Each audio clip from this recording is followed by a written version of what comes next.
साक्षिभूतं भावातीतं त्रिगुणरहितं सद्गुरुं तं नमामि।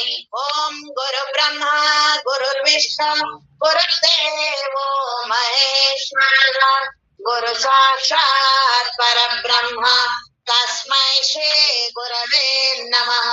ध्यानमूलं गुरुर्मूर्ति पूजामूलं गुरुपादः मंत्रमूलं गुरुर्वाक्यं मुक्तिमूलं गुरुकृपः। ओम शांति शांति शांति। ओम प्रातस्मरामि हृदि संस्फुरदात्मतत्त्वं सच्चित्सुखं परमहं सगतिं तुरीयं यत्स्वप्नजागर सुषुप्तमवैति नित्यं तद्ब्रह्म भूतसङ्गः। ओम प्रातर्भजामि मनसा वचसामगम्यं वाचो विभान्ति निखिलाय धनुग्रहेण यन्नेति नेति वचनेन निर्गमावोचो तं देवदेवमजमच्युतमाहुरग्रम्। ओम प्रातर्भजामि मनसा वचसामगम्यं वाचो विभान्ति निखिलाय धनुग्रहेण यन्नेति नेति वचनेन निर्गमावोचो तं देवदेवमजमच्युतमाहुरग्रम्।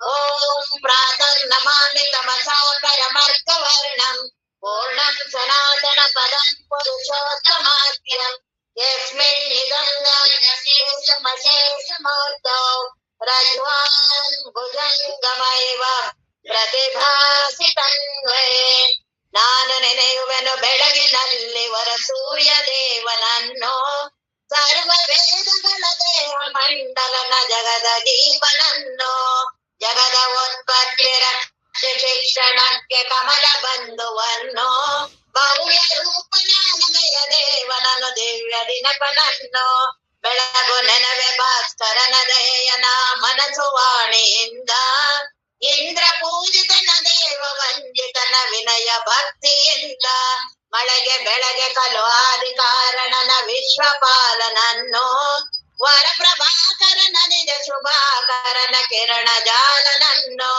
ಪಾಪಲೋಪನನು ಶತ್ರುಘಾತನನು ರೋಗನಾಶನನ್ನು ಕಾಲ ಚಕ್ರವನ್ನು ಸತತ ಚಾಲಿಸುವ ವಿಶ್ವಕಾಶನನ್ನು ಸರ್ವಶ್ರೇಷ್ಠನನು ದೇವ ಜ್ಯೇಷ್ಠನನು ಕಮಲ ನೇತ್ರನನ್ನು ಬೆಳಗು ನೆನವೆ ಗೋಗಂಧ ಮುಕ್ತನನು ಅತಿ ಪವಿತ್ರನನ್ನು ಮೂರು ಶ್ಲೋಕಗಳ ನಾರು ಪಠಿಪರೋ ಎದ್ದು ಬೆಳಗಿನಲ್ಲಿ ಸರ್ವ ಸುಖಗಳನ್ನು ಕೊಟ್ಟು ಸಲಹುವನು ರವಿಯು ಶೀಘ್ರದಲ್ಲಿ ನಾನು ನೆನೆಯುವೆನು ಬೆಳಗಿನಲ್ಲಿ ವರ ಸೂರ್ಯ ದೇವನನ್ನು ಸರ್ವ ವೇದಗಳ ದೇಹ ಮಂಡಲನ ಜಗದ ಜೀವನನ್ನು ಜಗದ ಜೀವನನ್ನು ಜಗದ ಜೀವನನ್ನು ಎಂತೆ ಪರಿಭೂಮಿ ತ್ರಯಮಂ ತಿಳಿಬೆದನಲ್ಲಿ ಮೂರನೆಯ ನಿಸ್ಸಂಗಕಂ ಅಂತು ಭಯ ಭೇದವನೇಗಂ ತೋರ್ಪೆನ ನೂನ ಯುಕ್ತಿ ಸಂಗತಮಾಗಲ್ ಒಲಗಣ ವಿಷಯದ ಚಿಂತೆಯನ್ನುಳಿದು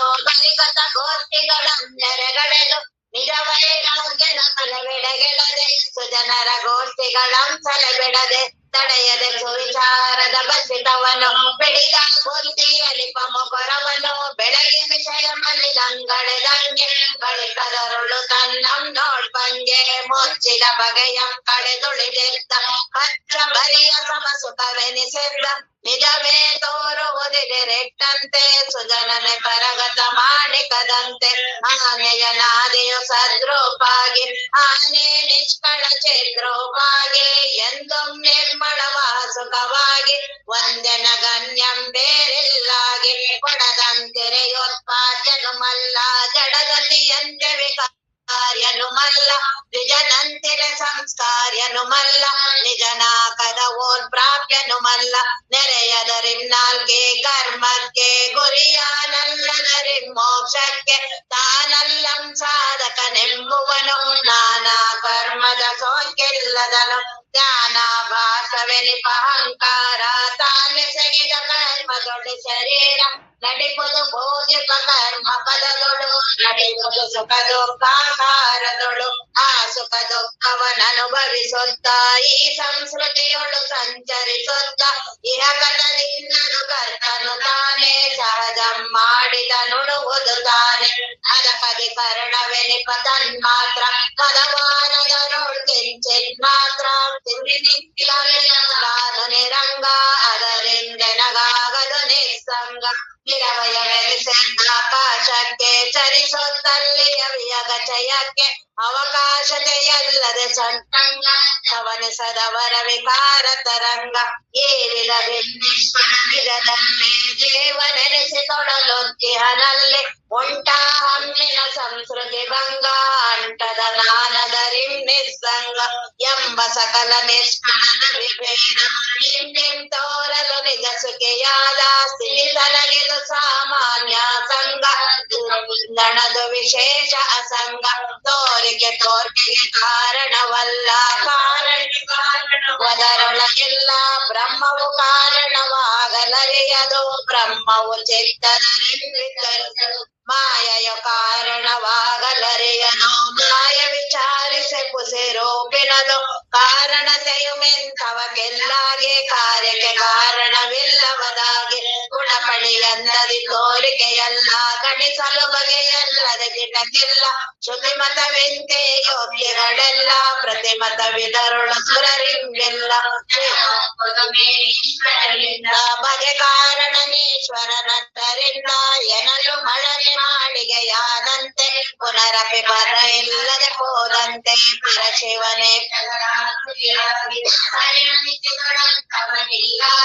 ಲೋಕ ನಿಯಾಮಕನಿಲ್ಲವೆನೆಕ್ಕೋ ಈ ಕಲ್ಪನೆ ವಿಧಿಯಲ್ಲದುದಕ್ಕೋ ಇದನ್ನೊಪ್ಪಲೆ ಬಾರದು ದೃಗ್ದೃಶ್ಯ ಉದಿರಿಯ ಲೋಕದಲ್ಲಿಯಲ್ಲಿ ಅವಶ್ಯ ತೋರಿಯುವುದಾಗೇಶ್ವರನು ಜಗಕ್ಕೆ ಕಾರಣನಲ್ಲದು ಪುಸೆಯುದಿಟಕ್ಕೆ ರೋಪೆಂಬೇಜವೇ ಬಳಿಕೆಂತು ಪರಿಣಮಿಸುವುದ ಪ್ರಕೃತಿಯು ಮಂತೋ ತೋರುವುದೇ ಜಗದ ಕೃತಿಯಿಂದ ಕಾರ್ಯಕ್ಕೆ ಕಾರಣ ಮುಂಟದರಿಂದ ಎನ ಕಾರಣ ಒಳಿದ ಕಾರ್ಯವೋ ಅನುದಿನ ತುಳಿದ ಕಾರ್ಯವೋ ಬಳಿಕಾಗದು ಮುನ್ನಿನ ಕಾರಣವೋ ತಿಳಿಯದರಿಂ ಜಗಕ್ಕೆಲ್ಲಂಲಯವೋ ಮಾನವಿ ಅಂದರೆ ತೋರುವ ಸೊಪ್ಪೆ ಜಾಣನೆ ಲಯ ಬೇಡುವಾಗ ಮಕ್ಕಿ ನೊಡಬಡಲೆ ಸಲ್ಲ ಪರಿಕಿಸೆ ಕಾರ್ಯಕ್ಕೆ ಕಾರಣವಿಲ್ಲ ಭೂಮಿಯೊಳದಿಸಿದ ಮರವಡ್ಡೆಂತೋ ನೇಮದೊಳೆಲ್ಲದು ಹೋದಂತೋ ಇದು ವಿಶ್ವ ಪ್ರಕೃತಿಯೊಳವಟ್ಟು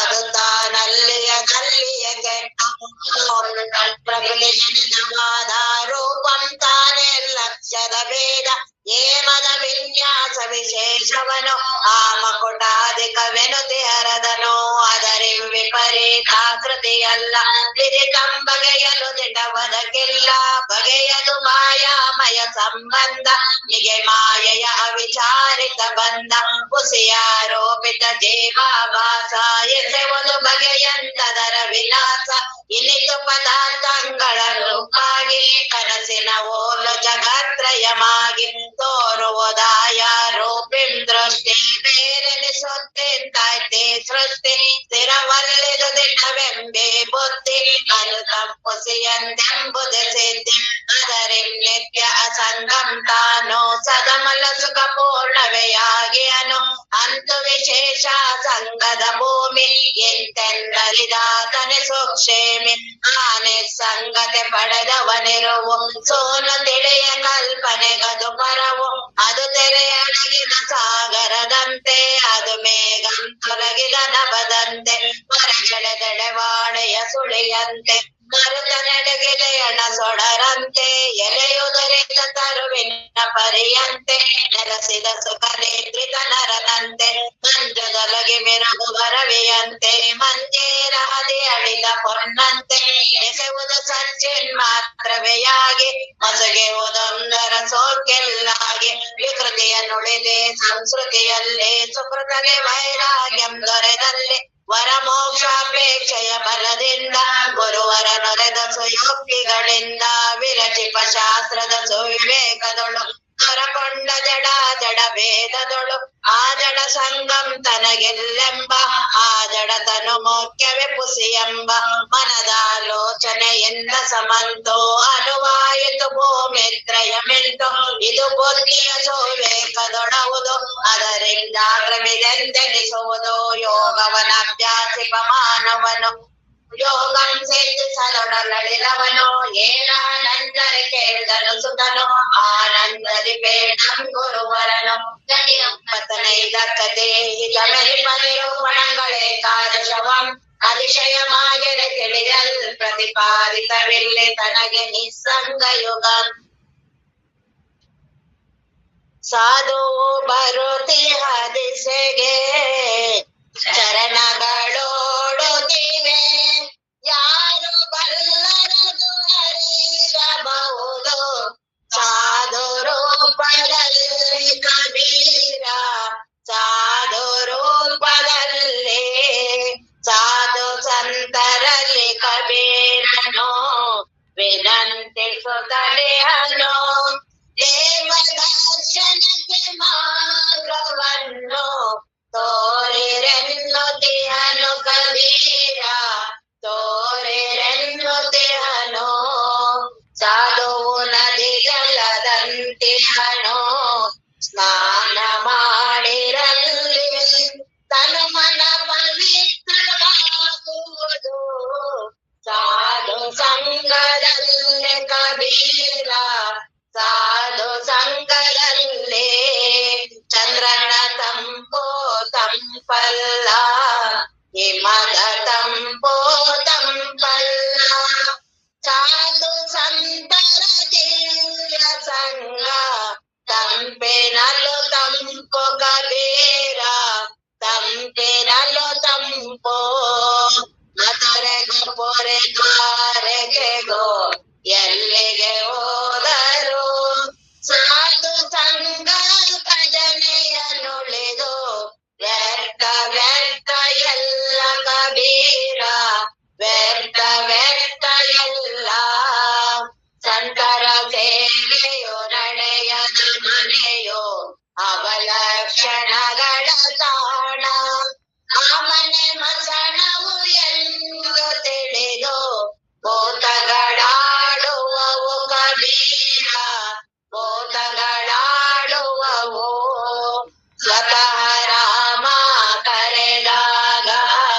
ಕಬೀರಗೆ ನೋಡುಗೊಡ ಸಾಧು ಸಂಗದಲ್ಲಿ ದೊರೆವಾನಂದ ವೈಕುಂಠದಲ್ಲೂ ಇಲ್ಲ ಕಬೀರ ವೈಕುಂಠದಲ್ಲೂ ಇಲ್ಲ ಶ್ರೀ ಸಾಮಾನ್ಯರು ದೀಪದಂತೆ ತೈಲದೆ ಬೆಳಗುವರು ಸಾಧು ಸಂತರು ವಜ್ರದಂತೆ ತಾವೇ ಬೆಳಗುವರು ಕಬೀರ ತಾವೇ ಬೆಳಗುವರು ಸೂರ್ಯನ ಕಾಂತಿಯು ಕಂದನು ಕನಸೆಡೆಲು ಬಳಿದರು ಪಲ್ಲಟಗೊಳ್ಳದು ಸಾಧು ವಚನವು ಬ್ರಹ್ಮಾಂಡವೇ ಉರುಳಿದರು ಕಬೀರ ಬ್ರಹ್ಮಾಂಡವೇ ಉರುಳಿದರು ಸಂತ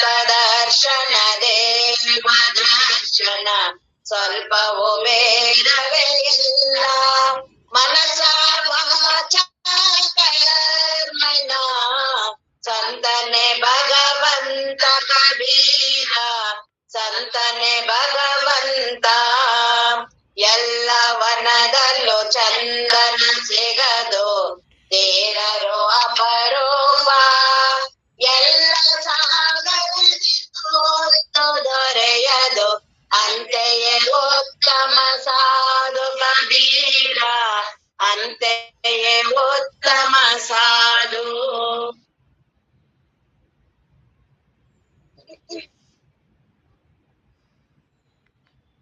ಎಲ್ಲವೂ ನಿನ್ನಿಚ್ಛೆ ಎಲ್ಲವೂ ನಿನ್ನಿಚ್ಛೆಯಂತೆ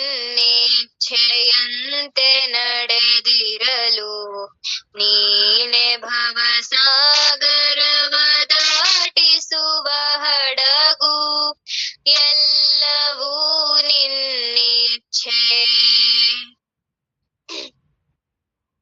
ನಿನ್ನ ಇಚ್ಛೆಯ ನೀನು ಪೂರೈಸಿ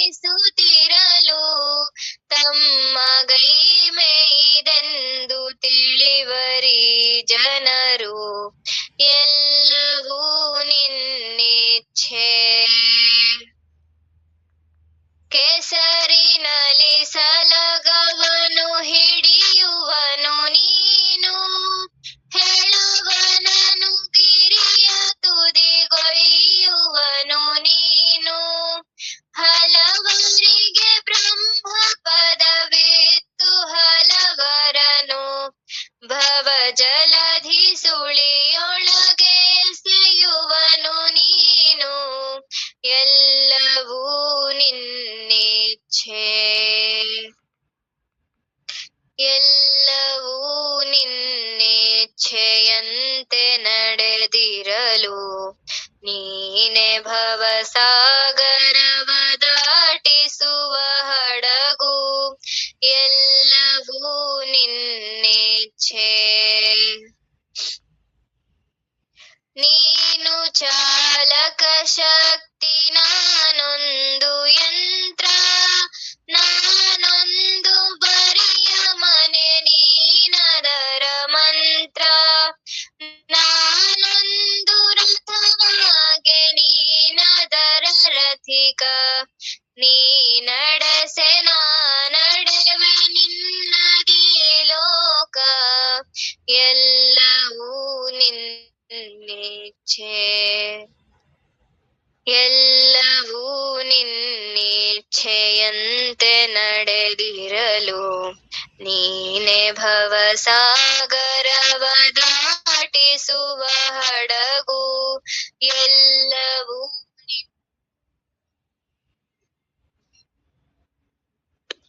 ಎಲ್ಲರಿಗೂ ನಮಸ್ಕಾರ. ಇಲ್ಲಿಯವರೆಗೆ ಶ್ರೀಮನ್ ನಿಜಗುಣ ಶಿವಯೋಗೀಶ್ವರರ ಕೈವಲ್ಯ ಪದ್ಧತಿ ಜ್ಞಾನ ಪ್ರತಿಪಾದನಾ ಸ್ಥಳ ಸೂತ್ರ 51. ಬೇರೊಂದು ಯೋಗದೊಳು ಬಳಲದೆ ಆನಂದವನ್ನೇ ಸೂರೆಗೊಡುವ ಆತ್ಮ ನಿಜನಿಷ್ಠರಾಗಿರೋ. ಬೇರೊಂದು ಯೋಗದೊಳು, ತುಂಬಾ ರೀತಿಯಾದ ಯೋಗಗಳಿದೆ. ಎಲ್ಲಾ ಯೋಗಗಳ ಉದ್ದೇಶ ಏನು? ಯೋಗ ಅಂದ್ರೇನೆ ಎರಡು ಇದೆ ಅಂತ. ನಾನೊಂದು ಬೇರೆ ಇದ್ದೀನಿ, ದೇವರೊಂದಿದೆ. ಅವೆರಡರ ಸಂಯೋಜನೆ ಆಗೋದೆ ಆತ್ಮಜ್ಞಾನ ಅಂತ. ಈ ರೀತಿ ಜಗತ್ತಿನಲ್ಲಿ ಏನಿದೆ ಅಲ್ಲ, ಅಧ್ಯಾತ್ಮ ಕ್ಷೇತ್ರದಲ್ಲಿ ತುಂಬಾ ರೀತಿಯಾದ ಎಲ್ಲಾ ಯೋಗಗಳಿದೆ. ಅವುಗಳೆಲ್ಲವೂ ಅಸತ್ಯ ಅಲ್ಲ, ಆದರೆ ಬಳಲಿಕೆ ಜಾಸ್ತಿ. ಅವುಗಳೆಲ್ಲವೂ ದೇವನನ್ನ ಪಡೆಯಕ್ಕೆ ಅಂತಾನೆ ಅವ್ರು ಎಲ್ಲರೂ ಹೊರಟಿರೋದೇ. ಅಧ್ಯಾತ್ಮ ಕ್ಷೇತ್ರ ಎಲ್ಲರೂ ಹೊರಟಿರೋದು ನಾನು ದೇವನನ್ನ ಅನುಭವಿಸ್ಬೇಕು ಅಂತ. ಹಾಗಾಗಿ ಅವುಗಳು ಬಹಳ ಅವ್ರಿಗಿಷ್ಟ, ಜ್ಞಾನದವ್ರಿಗೆ ಕಷ್ಟ. ಇದು ಜ್ಞಾನದ ಗ್ರಂಥ ಇರೋದ್ರಿಂದ ಜ್ಞಾನದ ಉತ್ಕೃಷ್ಟತೆ ಹೇಳ್ತಿದ್ದಾರೆ. ಜ್ಞಾನ, ಆತ್ಮಜ್ಞಾನ, ಏನು ಜ್ಞಾನ ಮಾರ್ಗ ಇದೆಯಲ್ಲ, ಏನು ಶಂಕರಾಚಾರ್ಯರ ಉಪನಿಷತ್ತುಗಳೆಲ್ಲ ಅಲ್ಲಿ ಹೇಳುವ ಏನು ಜ್ಞಾನ ಮಾರ್ಗ ಇದೆಯಲ್ಲ ಬಹಳ ಸುಲಭ. ಬೇರೆ ಇವೆಲ್ಲ ಸಾಧನಗಳು ಬಹಳ ಕಠಿಣ ಇದೆ. ಅವುಗಳಲ್ಲ, ಅದ್ರದ್ದು ಇದನ್ ಮಾಡ್ತಿಲ್ಲ ಅವರು, ಬಹಳ ಕಠಿಣ ಇದೆ, ಬಹಳ ಬಳಲಿಕೆ ಆಗತ್ತೆ ಅದು. ಆದ್ರೆ ಜ್ಞಾನ ಮಾರ್ಗ ಆರಾಮಾಗಿ ರಾಜಮಾರ್ಗ ಇದ್ದಂಗೆ. ಹಾಗಾಗಿ ಯಾಕೆ ಅಷ್ಟೊಂದು ಬಳಲಿಕೆ ಮಾಡ್ಕೋತೀಯ, ಆರಾಮವಾಗಿ ಆತ್ಮಜ್ಞಾನ ಪಡಿಬೋದಲ್ಲ ಅಂತ ಜ್ಞಾನ. ಅದನ್ನ ಶಿವರಾಮ್ ಶಾಸ್ತ್ರಿಗಳದ್ದು ಎಲ್ಲ ಪ್ರಾರ್ಥನಾ ಹೇಳ್ತೀವಲ್ಲ, ಜ್ಞಾನ ಒಂದೇ ಸಾಕು ಮುಕ್ತಿಗೆ, ಮಿಕ್ಕಾದ ಮೌನ ಧ್ಯಾನ ನೇಮಗಳೆಲ್ಲ ಅದೆಲ್ಲ ಅದರ ಕೆಳಗಡೆ ಹಂತಗಳು. ಅಲ್ಲೆಲ್ಲ ಸ್ವಲ್ಪ ಬಳಲಿಕೆ, ಬಹಳ ಶರೀರ ದಂಡನೆ ಮಾಡ್ಬೇಕು, ಮನಸ್ಸನ್ನ ನಿಲ್ಲಿಸ್ಬೇಕು, ಬಹಳ ಅದೆಲ್ಲ ಒಂದು ದಿನ ಎರಡು ದಿನಕ್ಕೆ ಸಾಧನೆ ಮಾಡೋಂಥದ್ದಲ್ಲ. ಅಲ್ಲೆಲ್ಲ ಬಹಳ ಬಳಲಿಕೆ ಇದೆ. ಆದ್ರೆ ಜ್ಞಾನ ಮಾರ್ಗದಲ್ಲಿ ಆ ರೀತಿ ಯಾವುದು ಏನಿಲ್ಲ, ಬರೀ ಸುಮ್ನೆ ಕೇಳ್ತಾ ಹೋಗ್ತಾ ಇರೋದು, ತಾನೇ ಆತ್ಮಜ್ಞಾನ ಆಗತ್ತೆ. ಶ್ರವಣ ಮನನ ನಿಧಿಧ್ಯಾಸನ ಏನಿದೆಯಲ್ಲ, ಇದೇ ಜ್ಞಾನದ ಸಾಧನ. ಜ್ಞಾನ ಮಾರ್ಗದಲ್ಲಿ ಸಾಧನ ಯಾವುದಿದೆ? ಶ್ರವಣ ಮನನ ನಿಧಿಧ್ಯಾಸನ. ಅದಕ್ಕೆ ಶಂಕರಾಚಾರ್ಯರ ಜ್ಞಾನ ಭಾಸ್ಕರ ಅಂತ ಅವರೇ ಅದಕ್ಕೆ ಆದಿ. ಉಪನಿಷತ್ತುಗಳನ್ನಾಗ್ಲಿ ಏನನ್ನೇ ಅರ್ಥ ಮಾಡಿರೋದಾಗ್ಲಿ ಎಲ್ಲವೂ ಶಂಕರಾಚಾರ್ಯರೇ. ಜ್ಞಾನಕ್ಕೆ ಏನಾದ್ರು ಗುರುಗಳಂದ್ರೆ ಶಂಕರಾಚಾರ್ಯರನ್ನ ಎಲ್ಲಾರು ಇದು ಮಾಡೋದು. ಹಾಗಾಗಿ ಆ ಶಂಕರಾಚಾರ್ಯರು ಏನ್ ಹೇಳ್ತಾರಲ್ಲ, ಶ್ರವಣ ಮನನ ನಿಧಿಧ್ಯಾಸನ ಉಪನಿಷತ್ತುಗಳು ಎಲ್ಲವೂ ಇದನ್ನೇ ಹೇಳೋದು. ಜ್ಞಾನ ಮಾರ್ಗದಲ್ಲಿ ಸಾಧನ ಏನು? ಶ್ರವಣ ಮನನ.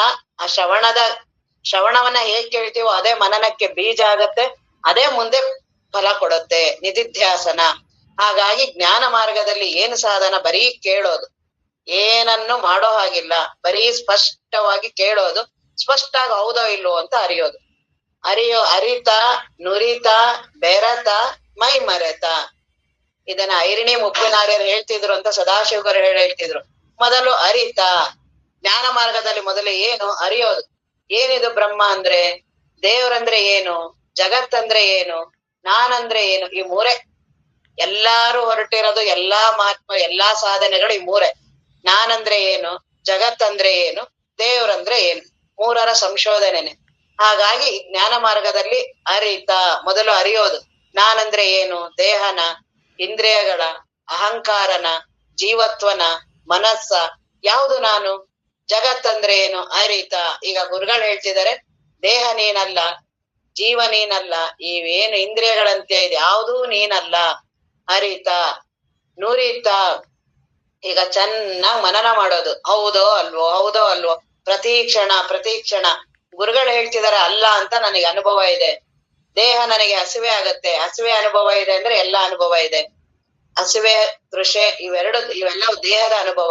ಹಸಿವೆ ತೃಷೆ ಅನುಭವ ಇದೆ ಅಂದ್ರೆ ನಿನಗೆ ದೇಹದ ಅನುಭವ ಇದೆ. ಗುರುಗಳು ಹೇಳ್ತಿದಾರೆ ನಿನಗೆ ಆ ಹಸಿವೆ ತೃಷೆಗಳಿಲ್ಲ ಅಂತ. ಇದನ್ನ ಕೋಟಿ ಪಟ್ಟು ಮನನ ನಡಿಬೇಕು. ನನ್ನನ್ನ ನಾನು ಸಂಶೋಧನೆ ಒಳಪಡಿಸೋದೇ ಆತ್ಮಜ್ಞಾನ.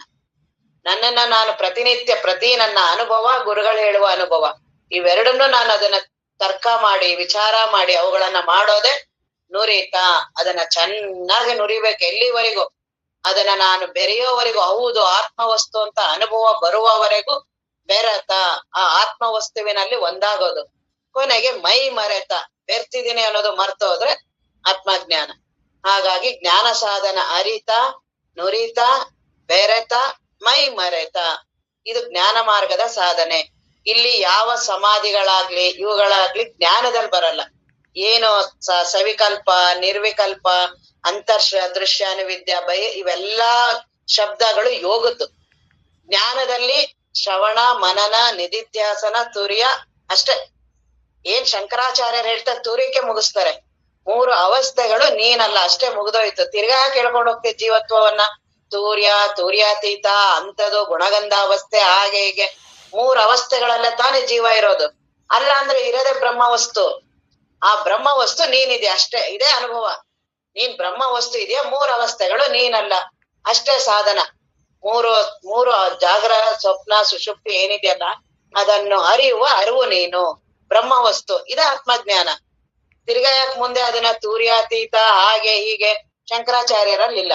ಅವ್ರು ಈ 3 ಅಲ್ಲ ಅಂದ್ಮೇಲೆ ಮುಗೀತು ಅಷ್ಟೇನೆ ಅಂತ. ಇನ್ನೂ ಮುಂದೆ ಹೋಗಿ ಇವರು ಏನು ಗುಜರಾತ್ ಅಲ್ಲಿ ಸುಖದಾಸಿ ಮಹಾರಾಜ್ ಅಂದ್ರಲ್ಲ, ಶ್ರವಣ ಮನನ ನಿಧಿಧ್ಯಾಸನೇ ನಿಧಾನ ಅಂತ. ಯಾಕೆ ಬ್ರಹ್ಮ ವಸ್ತುನೇ ಇದೆಯಾ ನೀನು, ಅದು ಸ್ಪಷ್ಟವಾಗಿ ನೋಡಷ್ಟೇನೆ. ನೋಡಕ್ ಯಾಕೆ ಎಳ್ಕೊಂಡು ಹೋಗ್ತೀಯ, ಅದನ್ನ ನೋಡೋದು, ಚರ್ಚೆ ಮಾಡೋದು, ಮನನ ಮಾಡೋದು, ಹಾಗ್ ಮಾಡೋದು ಯಾಕೆ? ನಿಜನಿಷ್ಠ ಅದನ್ನೇ ಹೇಳ್ತಿದ್ದಾರೆ. ನಿಜನಿಷ್ಠರಾಗಿರಿ, ನೀನೇ ಆ ಬ್ರಹ್ಮ ವಸ್ತು ನಿಷ್ಠೆಯಿಂದ ನೋಡು. ಹೇಗೆ ರಮಣ ಮಹರ್ಷಿಗಳ ತೀವ್ರವಾದ ಚಿಂತನ, ದೇಹ ಅಲ್ಲ ಮುಗಿತ್. ಯಾಕೆ ಹೌದೋ ಅಲ್ವೋ, ಹಗ್ಗ ಅದು ಹಾವಲ್ಲ ಅಷ್ಟೇನೆ. ಅದನ್ನ ಯಾಕೆ ಅದಕ್ಕೆ ಅಷ್ಟೊಂದು ದಿನ ತಗೋತೀಯ, ಅಷ್ಟೊಂದು ವರ್ಷಗಳು ಮನನ, ಹೌದೋ ಅಲ್ವೋ, ಇದೆಂತ ಹಾವು, ವಿಷದ ಹಾವ, ಇಂತಹ ಹಾವ, ಹಾಗಿರ್ಬೇಕು, ಹಿಂಗ್ ಕಚ್ಚಿದ್ರಂಗಾಗತ್ತೆ, ಅದು 1 ದಿನ 2 ದಿನಕ್ಕೆ ಹೋಗಲ್ಲ, ನಿಧಾನವಾಗಿ ಕೇಳ್ಬೇಕು ಅದನ್ನ. ಇವೆಲ್ಲ ಯಾಕೆ ಹೇಳ್ಕೊಂಡು ಹೋಗ್ತೀಯ, ನೀನೇ ಮಾಡ್ಕೋತಿರೋದು ಅಂತಾರವ್ರು. ಸುಖದಾಸ್ಜಿ ಮಹಾರಾಜ್ ನಿನ್ನ ಜೀವತ್ವವನ್ನ ಉಳಿಸ್ಕೊಳ್ಳೋದಿಕ್ಕೆ ಎಲ್ಲಾ ಉಪಾಯಗಳಿದು. ನಾನನ್ನ ಅಹಂಕಾರ ಇದೆಯಲ್ಲ, ಅದು ಹಿಂಗೆಲ್ಲ ಉಪಾಯ ಮಾಡುತ್ತೆ. ನಾನ್ ಒಟ್ಟು ಉಳಿಬೇಕು, ಅದಕ್ಕೆ ಒಂದೇ ಸಲಿಗೆ ಹಂಗ ಆತ್ಮಜ್ಞಾನ ಆಗಲ್ಲ, ಆ ರೀತಿ ಅಲ್ಲ ಅಂತ. ಆದ್ರೆ ಇಲ್ಲಿ ಹೇಳ್ತಾರೆ, ಜ್ಞಾನ ನೀನಿರೋದೇ ಬ್ರಹ್ಮವಸ್ತು. ಶಂಕರಾಚಾರ್ಯರು ಅಷ್ಟೇ, ಬ್ರಹ್ಮ ಸತ್ಯಂ ಜಗನ್ಮಿಥ್ಯ ಜೀವೋ ಬ್ರಹ್ಮೈವ ನಾಪರಹ. ಅತ್ಯಂತ ಶ್ರೇಷ್ಠವಾದ ವಾಕ್ಯಗಳು, ತುಂಬಾ ಸುಲಭ ಆತ್ಮಜ್ಞಾನ. ಏನು ನೀನ್ ಹೇಳ್ತೀಯಲ್ಲ, ಬ್ರಹ್ಮ ಸತ್ಯಂ, ದೇವರೊಂದು ಬಿಟ್ಟು, ಆತ್ಮವಸ್ತುವನ್ನ ಬಿಟ್ಟು ಇನ್ಯಾವುದೂ ಸತ್ಯ ಅಂತ ಇಲ್ಲ. ಬ್ರಹ್ಮ ಸತ್ಯಂ, ನೀನ್ ಜಗತ್ತು, ಇದು ಇಂದ್ರಿಯ ಜೀವತ್ವ ಕಾಣ್ತಿಯಲ್ಲ, ಇದು ಮಿಥ್ಯ. ಮಿಥ್ಯ ಅಂದ್ರೇನು, ಬರೀ ಕಾಣಿಸ್ತಿದೆ. ಮಿಥ್ಯ ಬೇರೆ, ಅಸತ್ಯ ಬೇರೆ.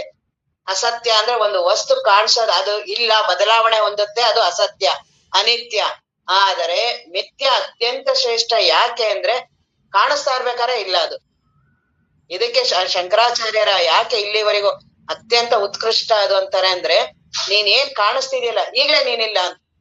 ನೀನೇನ್ ಕುತ್ಕೊಂಡು ಕೇಳ್ತೀನಿ ಅಂತಲ್ಲ, ಇಲ್ಲ ನೀನು ಅಂದ್ರೆ ಎಂತಹ ಬುದ್ಧಿಶಕ್ತಿ ಸ್ವಲ್ಪ ಇರ್ಬೇಕಲ್ಲ, ಸ್ವಲ್ಪ ವಿವೇಕ ಪ್ರಧಾನ, ಇನ್ನೇನು ಅಲ್ಲ ಇದು. ಹಾಗಾಗಿ ಬ್ರಹ್ಮ ಸತ್ಯಂ ಜಗನ್ಮಿಥ್ಯ, ಜಗತ್ತಂದ್ರೆ ನಾನೇ, ನನ್ನ ದೇಹಾದಿಗಳೇ, ನಾನೇ ಮಿಥ್ಯ ಇದ್ದೀನಿ. ಜೀವೋ ಬ್ರಹ್ಮ ಇವ ನಾಪರಹ, ಏನ್ ಜೀವ ನಾನು ಅಂತೀಯಲ್ಲ, ಬ್ರಹ್ಮ ವಸ್ತುನೇ ಇದೆ.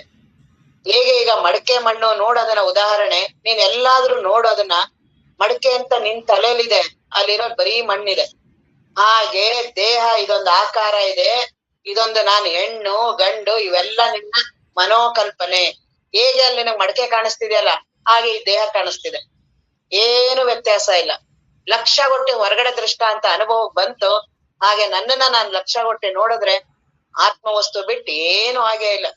ಜೀವೋ ಬ್ರಹ್ಮ ಇವ ನಾಪರಹ. ಅದನ್ನೇ ಅವ್ರು ಹೇಳ್ತಿದ್ದಾರೆ, ನಿಜ ನಿಷ್ಠರಾಗಿರಿ. ಎಷ್ಟು ಸುಲಭ ಅಲ್ಲ. ನೀನೇ ಬ್ರಹ್ಮ ವಸ್ತು ಇದ್ದು ನೀನೇ ಯಾಕೆ ಅಷ್ಟೊಂದು ಕಷ್ಟಪಡ್ತೀಯ ಅದನ್ನ ಅನುಭವ ಮಾಡ್ಕೊಳ್ಳೋದಿಕ್ಕೆ? ಬಹಳ ವಿಪರೀತವಾಗಿ ತಲೆಗೆ ಹಾಕೊಂಡಿದೀವಿ. ಅದ್ ಹಂಗಲ್ಲ ಹಿಂಗಲ್ಲ, ದೇಹದ ನನಗ್ ಬಹಳ ಇದೆ, ಮನಸ್ಸಿದೆ, ಅಹಂಕಾರ ಇದೆ, ನನ್ನ ಜೀವತ್ವ, ಹೆಣ್ಣು ಗಂಡು, ಇಂಥ ಜಾತಿ ಇಂಥದ್ದು, ಹಿಂಗಾಗಲ್ಲ, ಇಂಥ ಸಾಧನ ಮಾಡ್ಬೇಕು, ಹೀಗ್ ಮಾಡ್ಬೇಕು, ಏನೇನೋ ವಿಪರೀತ ಮನಸ್ಸಿಗೆ ವಿಪರೀತ ಕಲ್ಪನೆಗಳು. ಹಾಗಾಗಿ ಗುರುಗಳು ಹೇಳುವ ರೀತಿ ನೋಡೋದಿಕ್ ಬರೋದಿಲ್ಲ. ಗುರುಗಳು ಹೇಳುವ ರೀತಿ ನಾನು ಆಲಿಸಿದ್ರೆ ಅದೇ ಮೊದಲನೇದು. ನಿಜಗುಣರದು ಮೊದಲನೇ ಇದೇನೆ, ಶ್ರೀ ಗುರು ವಚನೋಪದೇಶವನ್ನು ಆಲಿಸೋದು. ಕೇಳೋದ್ ಹೇಳಿಲ್ಲ, ತಿಳುವಳಿಕೆ ಹೇಳಿಲ್ಲ, ಆಲಿಸೋದು. ಕೇಳಿದ ತಕ್ಷಣ ನಿಜ ನಿಷ್ಠರಾಗಿರೋ ಅದೇ ಆತ್ಮಜ್ಞಾನ. ಯಾಕೆ ಆತ್ಮಜ್ಞಾನ ಆಗಿಲ್ಲ? ಹಿಂಗ್ ಕೇಳ್ಬೇಕು ಹಂಗ್ ಕೇಳ್ಬೇಕು, ಬಹಳ ಕಷ್ಟ ಅದು, ಇಂಥ ಧ್ಯಾನ ಮಾಡ್ಬೇಕು, ಹಿಂಗ್ ಮನಸ್ ನಿಗ್ರಹ ಮಾಡ್ಬೇಕು, ಏನು ಅಲ್ಲ. ಅದಕ್ಕೆ ಜ್ಞಾನ ಅತ್ಯಂತ ನಹಿ ಜ್ಞಾನೇನ ಸದೃಶಂ. ಜ್ಞಾನಕ್ಕಿಂತ ಮಹತ್ವದ ಇನ್ಯಾವುದೂ ಇಲ್ಲ ಜಗತ್ತಲ್ಲಿ. ಆ ಜ್ಞಾನದ ಕಿಡಿ ಸ್ವಲ್ಪ ಹತ್ತಿದ್ರೆ ಸಾಕು, ತಾನೇ ಎಲ್ಲವನ್ನೂ ತಾನೇ ಭಸ್ಮ ಮಾಡುತ್ತೆ. ಆ ಜ್ಞಾನದ ವಿವೇಕ ಇದೆಯಲ್ಲ, ಅದು ಅತ್ಯಂತ ಶ್ರೇಷ್ಠ. ಜ್ಞಾನದಲ್ಲಿ ವಿವೇಕನೇ ಪ್ರಧಾನ. ವಿವೇಕದಿಂದ ಪ್ರಾರಂಭ ಆಗತ್ತೆ, ಆತ್ಮಜ್ಞಾನದಲ್ಲಿ ಕೊನೆ ಆಗತ್ತೆ. ಈ ವಿವೇಕ ಬುದ್ಧಿ ಏನಿದೆಯಲ್ಲ, ಇದೇ ಬುದ್ಧಿನೇ. ಅದೇ ಬುದ್ಧಿಯನ್ನ ಸಂಸಾರಕ್ಕೆ ಬಳಸಿ ಅದ್ರಲ್ಲಿ ಬಳಸಿದ್ರೆ ಬಂಧನ ಆಗತ್ತೆ. ಅದನ್ನೇ ಜ್ಞಾನ ಚಿಂತನೆಗೆ ಬಳಸಿದ್ರೆ ಆತ್ಮವಸ್ತುವಿನ ಅನುಭವ, ಬ್ರಹ್ಮ ವಸ್ತುವಿನ ಅನುಭವದವರೆಗೆ ಇದು ಬ್ರಹ್ಮ ವಸ್ತು ಅಂತ ಈ ಬುದ್ಧಿನೇ ತೋರ್ಸೋದು. ಎಲ್ಲಿ ಯಾರಿಗೆ ವಿವೇಕ ಪ್ರಧಾನ ಇರುತ್ತೋ ಅವರೆಲ್ಲೂ ತಪ್ಪಲ್ಲ. ಇಲ್ಲ ಅಂದ್ರೆ ಭಾವನಾತ್ಮಕವಾಗಿ ಯಾವ್ದಾವ್ದೋ ದರ್ಶನಗಳು, ಬೆಳಕುಗಳು, ಅದು ಇದು ಯಾವ್ದಾವ್ದೋ ದೇವ್ರ ಅನ್ಸ್ತಿರತ್ತೆ. ವಿವೇಕ ಪ್ರಧಾನ ಇದ್ರೆ ಅದಲ್ಲ ಅಂತ ಅಲ್ಲಗಳಿತಾ ಹೋಗ್ತೀವಿ ಅಂತರಂಗದಲ್ಲಿ. ಹಾಗಾಗಿ ವಿವೇಕ ಪ್ರಧಾನ.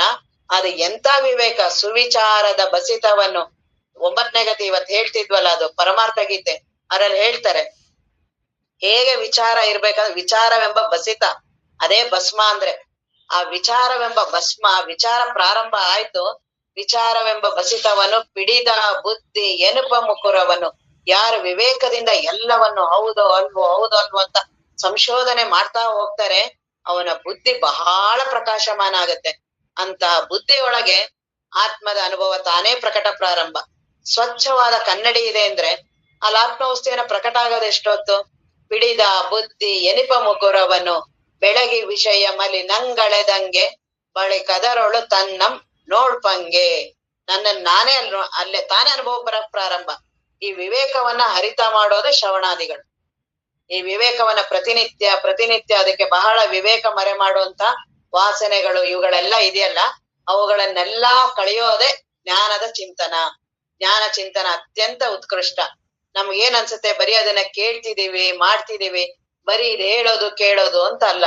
ಇಡೀ ಜಗತ್ತಿನಲ್ಲೆಲ್ಲ ನಾನು ಇಲ್ಲಿವರೆಗೂ ಬರೀ ಹೇಳ್ಕೊಂಡೇ ಬಂದಿರೋದು, ಏನೂ ಮಾಡಿಲ್ಲ. ಎಲ್ಲಾ ನನಗೆ ಹೇಳಿದ್ದು ನೀನು ಹೆಣ್ಣು ನೀನು ಅಂತ. ಬಂದು ನನ್ನ ದೇಹದೊಳಗೆ ಏನೂ ಮಾಡ್ಲಿಲ್ಲ, ಹೆಣ್ಣು ನೀನು ಅಂತ ಹೇಳಿದ್ರು, ಶಾಶ್ವತ ಆಯ್ತು. ಇಂತಹ ಗಂಡು ನೀನು, ಇಂತಹ ದೇಹ ನೀನು, ಇಂಥ ಜಾತಿ ನೀನು, ಇಂಥ ಮತದವನ್ ನೀನು, ಇಂಥ ಅಪ್ಪ ಅಮ್ಮ ನಿನಗೆ, ಇಂಥ ಮನೆಯಲ್ಲಿ ಹುಟ್ಟಿದ್ಯಾ, ಈಗಿದ್ಯಾ ನೀನು, ಇಂಥದ್ದು ಕರ್ತವ್ಯ ಕರ್ಮಗಳು ಈಗ್ ಮಾಡ್ಬೇಕು, ಎಲ್ಲಾ ಬರೀ ಕೇಳಿರೋದೆ. ಯಾವ್ದು ನಾನು ಅದನ್ನ ಪ್ರಾಕ್ಟೀಸ್ ಮಾಡಿ ಮಾಡ್ತೀನ? ಇವ್ರು ನಿನ್ನ ಹೆಂಡತಿ ಇನ್ಮೇಲೆ ಕೇಳಿದ್ದು, ಇವ್ರು ನಿನ್ನ ಗಂಡ ಕೇಳಿದ್ದು. ಇಡೀ ಜಗತ್ತಿನಲ್ಲಿ ಶಾಲೆಯಲ್ಲೂ ಸಹ ಒಬ್ಬ ವಿದ್ಯಾರ್ಥಿ ಹೋಗ್ತಾನಲ್ಲ, ಮೊದಲು ಚಿಕ್ಕ ಹುಡುಗ ಇದ್ದಾಗ ಅಲ್ಲಿ ಬರೀ ಗುರುಗಳು ಪಾಠ ಹೇಳ್ತಾರೆ, ಅಲ್ಲಿನೇನು ಮಾಡಲ್ಲ, ಅಲ್ಲಿ ಬರೀ ಹೇಳೋದೆ ಅಲ್ಲೂನುವೆ. ಒಂದು ದಿನ ಅವನು ಏನ ಡಿಗ್ರಿ ಎಲ್ಲ ಮುಗಿಸಿ ವಿದ್ಯಾಭ್ಯಾಸ ಮುಗಿಸಿ ಹೊರಗಡೆ ಬರೋ ಅಷ್ಟೊತ್ತಿಗೆ ಎಷ್ಟು ದೊಡ್ಡ ವಿದ್ಯಾವಂತ ಆಗಿರ್ತಾನೆ. ಅಲ್ಲೇನು ಮಾಡಲ್ಲ, ಬರೀ ಹೇಳೋದೆ ಗುರುಗಳು. ಅದನ್ನ ಪುನಃ ಬಂದು ಅವನು ತಯಾರಿ ಮಾಡ್ತಾನೆ, ಗುರುಗಳು ಹೇಳಿದ್ದನ್ನ ಪುನಃ ಮನನ ಮಾಡ್ತಾನೆ. ಅದು ಮನನ. ಕೊನೆಗೆ ಅವನು ಹೊರಗಡೆ ಬರುವ ಅಷ್ಟೊತ್ತಿಗೆ ಎಂತ ದೊಡ್ಡ ವಿದ್ವಾಂಸ ಆಗಿರ್ತಾರೆ. ಹಾಗೆ ಜ್ಞಾನದ್ದು ಬರೀ ಕೇಳೋದು, ಗುರುಗಳು ಹೇಳ್ತಾರೆ, ಗುರುಗಳು ಹೇಳುವ ರೀತಿ ಕೇಳೋದು. ಆದ್ರೆ ನಮಗೇನಾಗಿದೆ, ಅದು ಒಂದು ನಮ್ಮ ಅಪ್ಪವ್ರ ಕತೆ ಹೇಳ್ತಿರ್ತಾರೆ. 2 ಇರುವೆಗಳಿದ್ವಂತೆ, ಒಂದು ಸಕ್ಕರೆ ಬೆಟ್ಟ, ಒಂದು ಬೇವೊಂದು. ಅದ್ ಏನ್ ಮಾಡಿದ್ರುನು ಬೇವು ಅದಕ್ಕೆ ಬಾಯೆಲ್ಲ ತಿಂದು ತಿಂದು ಬೇವು ಬಹಳ ಕಹಿ ಆಗಿರುತ್ತೆ. ಆ ಸಕ್ಕರೆ ಇರುವೆನ ಕೇಳತ್ತಿದು, ನನಗೆ ಬಹಳ ಬಾಯೆಲ್ಲ ಕಹಿ ಆಗ್ಬಿಟ್ಟಿದೆ, ನೀನ್ ಗುಡ್ಡಕ್ ಕರ್ಕೊಂಡ್ ಹೋಗ್ತೀಯಾ ಅಂತ. ಹೌದಾ, ಕಹಿ ಎಲ್ಲಿರುತ್ತೆ, ನನಗ್ ಮಾತ್ರ ಬರೀ ಸಿಹಿನೇ ಗೊತ್ತಿರೋದು ಅಂತ. ಆಯ್ತು ಬಾ, ನಾನ್ ಕರ್ಕೊಂಡ್ ಹೋಗ್ತೀನಿ ಅಂತ ಅದು ಕರ್ಕೊಂಡ್ ಹೋಗುತ್ತೆ. ಇದೇನ್ ಮಾಡತ್ತೆ, ಹೋಗ್ತಾ ಹೋಗ್ತಾ ಹೆಂಗಿದ್ರು ದಾರಿ ಪ್ರಯಾಣ, ಇವ್ರು ನಂಬ್ಕೊಂಡ್ ಸುಮ್ನೆ ನಾನ್ ಏನೇನೋ ಮಾಡ್ಕೊಂಡು ಈ ದಾರಿಲಿ ಕೈ ಕೊಟ್ಬಿಟ್ರೆ ಏನ್ ಮಾಡೋದು, ಹಸುವೆ ಆಗ್ಬಿಟ್ರೆ ಏನ್ ಮಾಡೋದು, ಆಮೇಲೆ ಪ್ರಾಣ ಗಿಣ ಹೋಗ್ಬಿಟ್ರೆ ಇರ್ಲಿ ನಂದು ಅಂತ ಒಂದ್ ಸ್ವಲ್ಪ ಇರ್ಲಿ ಅಂತ ಬೇವೊಂದು ಬಾಯಲ್ಲಿ ಇಟ್ಕೊಂಡೆ ಹೊರಡ್ತಾನೆ. ಅಲ್ಲಿ ಹೋಗಿ ಅದು ಸಕ್ಕರೆ ಕೊಟ್ರುನುವೆ ಇನ್ನು ಕಹಿ ಕಹಿ ಇದೆಯಲ್ಲ ಅಂತ. ಅದು ಇರುವೆಗ್ ಆಶ್ಚರ್ಯ, ಕಹಿನ ಹೆಂಗೆ, ಸಕ್ಕರೆಲೆಲ್ಲಿ ಕಹಿ ಬರುತ್ತೆ, ಅದಕ್ಕ ಏನಾರು ನೀನ್ ಬಾಯಲ್ಲಿ ಇಟ್ಕೊಂಡಿದ್ಯಾ, ಓ ದಾರಿಗೆ ಸ್ವಲ್ಪ ಬೇಕಾಗಿರುತ್ತೆ ಅಂತ ಇಟ್ಕೊಂಡ್ ಬಂದ್. ಹಾಗೆ ನಾವ್ ಪ್ರವಚನ ಕೇಳೋದು, ಶ್ರವಣಾದಿಗಳನ್ನ ಕೇಳೋದ್ ಹಾಗೇನೆ. ನಾನು ದೇಹ, ಇವ್ರೇನ್ ಗುರುಗಳು ಹೇಳ್ತಾರೆ ಹಂಗೆಲ್ಲ ಎಲ್ಲ ನನ್ಗೆ ಅನುಭವ ಇದೆಯಲ್ಲ, ದೇಹ ನಾನು, ನಾನು ಇಲ್ಲಿ ಅನುಭವಿಸ್ತೀನಿ, ನಾನು ಬುದ್ಧಿ ನಾನ್ ಬೆಳಗ್ಗೆ ಎದ್ದು ಎಚ್ಚರಾಗಿ ನಾನು ಇಲ್ಲಿ ಬರ್ದೇ ಇದ್ದಿದ್ರೆ, ದೇಹ ಇಲ್ಲಿದ್ರೆ ಗುರುಗಳು ಯಾರಿಗ್ ಪ್ರವಚನ ಹೇಳ್ತಿದ್ರು. ಹಾಗಾಗಿ ದೇಹಾದಿಗಳು ಸತ್ಯ, ನಾನ್ ಜೀವತ್ವ ಅನ್ನೋದು ಸತ್ಯ. ಇವೆಲ್ಲ ಏನಿದೆಯಲ್ಲ ಈ ಭ್ರಮೆಗಳು ಬೇವ್ನ ಇಟ್ಕೊಂಡೇ ಬಂದಿರ್ತೀವಿ, ಇದ್ರೂ ಪರವಾಗಿಲ್ಲ. ಈ ಗುರುಗಳು ಹೇಳ್ತಿದಾರಲ್ಲ, ಸ್ವಲ್ಪ ಹೊತ್ತಾರು ಬೇವನ್ನ ತೆಗ್ದಿಡು, ಹೋಗ್ತಾ ತಗೊಂಡೋಗುವಂತೆ ಏನಿಲ್ಲ. ಹಾಗಾಗಿ ಈಗ ಗುರುಗಳು ಹೇಳುವ ರೀತಿ ನೋಡಿದ್ರೆ ಆತ್ಮಜ್ಞಾನ ಬಹಳ ನೇರ, ಬಹಳ ಸುಲಭ. ಅದಕ್ಕೆ ಜ್ಞಾನ, ಅದಕ್ಕೆ ಅಷ್ಟು ಮಹತ್ವ. ಯಾಕೆ ಅಂದ್ರೆ ತುಂಬಾ ಆರಾಮ್ ಮಾಡ್ಬಿಡುತ್ತೆ ನನ್ನನ್ನ. ಬರೀ ಸ್ವಲ್ಪ ವಿವೇಕ ಇದ್ರೆ ಸಂಸಾರದಲ್ಲೇ ಆರಾಮಾಗ್ತೀವಿ. ಬ್ರಹ್ಮಜ್ಞಾನ ಇರ್ಲಿ, ಬರೀ ನನ್ನ ಬದುಕನ್ನೇ ಆರಾಮಾಗಿ ಮಾಡ್ಕೋತೀವಿ. ಮನೆಯಲ್ಲೇ ನಮ್ಗೆ ಸ್ವಲ್ಪ ವಿವೇಕವನ್ನ ಬಳಸಿದ್ರೆ, ಆದ್ರೆ ದೊಡ್ಡವರು ಇದೇನಾಗತ್ತೆ, ಪ್ರವಚನ ಕೇಳಿ ಮಾಡಿ ಅದನ್ನ ನಾವು ಪ್ರಾಕ್ಟಿಕಲ್ ಆಗಿ ಮಾಡಲ್ಲ, ಬರೀ ಕೇಳಿ ಕೇಳಿ ಹೋಗ್ತಿರ್ತೀವಲ್ಲ, ಅದನ್ನ ನಿಜವಾಗ್ಲೂ ವಿವೇಕ ಪ್ರಧಾನ ತುಂಬಾ ಸ್ಪಷ್ಟವಾಗಿ ಆಲಿಸಿದ್ರೆ ಮನೆಯಲ್ಲೆಲ್ಲ ಸ್ಪಷ್ಟವಾಗಿ ದರ್ಶನ ಆಗತ್ತೆ. ಇವ್ರು ಯಾಕೆ ಹಿಂಗ್ ಮಾಡ್ತಾರೆ, ಮಕ್ಳ ಯಾಕೆ ಹಿಂಗ್ ಮಾಡ್ತಾರೆ, ಸೊಸೆ ಯಾಕೆ ಹಿಂಗ್ ಮಾಡ್ತಾರೆ, ದುಡ್ಡು ಯಾಕೆ ನನ್ನನ್ ಹಿಂಗ್ ಮಾಡತ್, ಇದೇ ವಿವೇಕ ಅದೆಲ್ಲವನ್ನು ತೋರಿಸಿರುತ್ತೆ. ಬಿಡು ಅನ್ನಲ್ಲ, ಹಿಡ್ಕೋ ಅನ್ನಲ್ಲ, ಅವ್ರ ತಪ್ಪು ಅನ್ನಲ್ಲ, ಇದು ಸರಿ ಅನ್ನಲ್ಲ. ಯಾಕೆ ಹಾಗೆ, ಇಷ್ಟೇ ದರ್ಶನ. ಅವ್ರು ಯಾಕೆ ಹಂಗ್ ಮಾಡ್ತಾರೆ, ಮಗ ಯಾಕೆ ಹಂಗ್ ಮಾಡ್ತಾನೆ, ಸೊಸೆ ಯಾಕೆ ಹಿಂಗ್ ಮಾಡ್ತಾರೆ, ದುಡ್ಡು ಯಾಕೆ ಹಿಂಗ್ ಮಾಡ್ಸತ್ತೆ, ಹೆಂಡತಿ ಯಾಕೆ ಹೇಗ್ ಮಾಡ್ತಾಳೆ, ಬರೀ ವಿವೇಕ. ಎಷ್ಟ್ ಆರಾಮಾಗ್ಬಿಡ್ತೀವಿ. ಆದ್ರೆ ವಿವೇಕವನ್ನ, ವಿವೇಕ ಇರಲ್ವಲ್ಲ, ನನಗ್ ಹಿಂಗೇ ಮಾಡ್ಬೇಕು ಅವ್ರು, ಇವ್ರೆಲ್ಲ ಸರಿ ಇಲ್ಲ, ಇವ್ರು ಹಿಂಗೆ ಯಾಕೆ ನನ್ನಂಗೆ ಮಾಡ್ಬೇಕು ಇದೆಯಲ್ಲ, ಇದು ದುಃಖ. ಸ್ವಲ್ಪ ವಿವೇಕ ಬಂತು, ಸಂಸಾರ ಬಹಳ ಆರಾಮಾಗ್ಬಿಡತ್ತೆ. ಅದಕ್ಕೆ ಜ್ಞಾನದಲ್ಲಿ ಬರೀ ಕೇಳು ಅಂತ ಯಾಕಂತಾರೆ ಅಂದ್ರೆ ವಿವೇಕ ಪ್ರಧಾನ. ಇದರಿಂದ ಏನಾಗತ್ತೆ, ಮನೆಯಲ್ಲಿ ಏನು ಬಹಳ ತುಂಬಾ ತಾಪ ಆಗ್ತಿದೆಯಲ್ಲ, ನನಗೆ ತುಂಬಾ ಆರಾಮಾಗ್ಬಿಡ್ತೀನಿ. ದೇಹದ ಬಗ್ಗೆನು ತುಂಬಾ ವಿಪರೀತ ತಲೆ ಕೆಡಿಸ್ಕೊತೀನಲ್ಲ, ಕೂತ್ರೆ ನಿಂತ್ರೆ ಮಾಡಿದ್ರೆ ಹಗಲಿರುಳು ಬರೀ ಅದ್ರದೇ ಕತೆ. ಇವತ್ ಹಂಗಾಗಿಲ್ಲ, ಇವತ್ ಊಟ ಮಾಡಿಲ್ಲ, ಇವತ್ ಬೆಳಗ್ಗೆ ತಿರ್ಲಿಲ್ಲ, ಇವತ್ ಸರಿಯಾಗಿ ಆಗ್ಲಿಲ್ಲ, ಮಧ್ಯಾಹ್ನ ಹಿಂಗಾಯ್ತು, ರಾತ್ರಿ ಹಿಂಗಾಯ್ತು, ಇವತ್ ಬಹಳ ಬಿಸಿಲಾಗಿದೆ, ಮಳೆ. ದೇಹದ ಸುದ್ದಿ ಬಿಟ್ಟು ಬೇರೆ ಮಾತೇ ಆಡಲ್ಲ. ಹಾಗಾಗಿ ಅದ್ರದ್ದು ಎಷ್ಟು ಕಡಿಮೆ ಮಾತಾಡ್ತೀವೋ, ನಮ್ಮ ಅಪ್ಪವ್ರು ಅಂತಿದ್ರು, ನೀವ್ ಅದನ್ನ ಹೇಳ್ತಿರ್ತೀರೋ ಅಷ್ಟು ಅದ್ರದ್ದು ಭ್ರಮೆ ಗಟ್ಟಿ ಆಗ್ತಾ ಹೋಗುತ್ತೆ.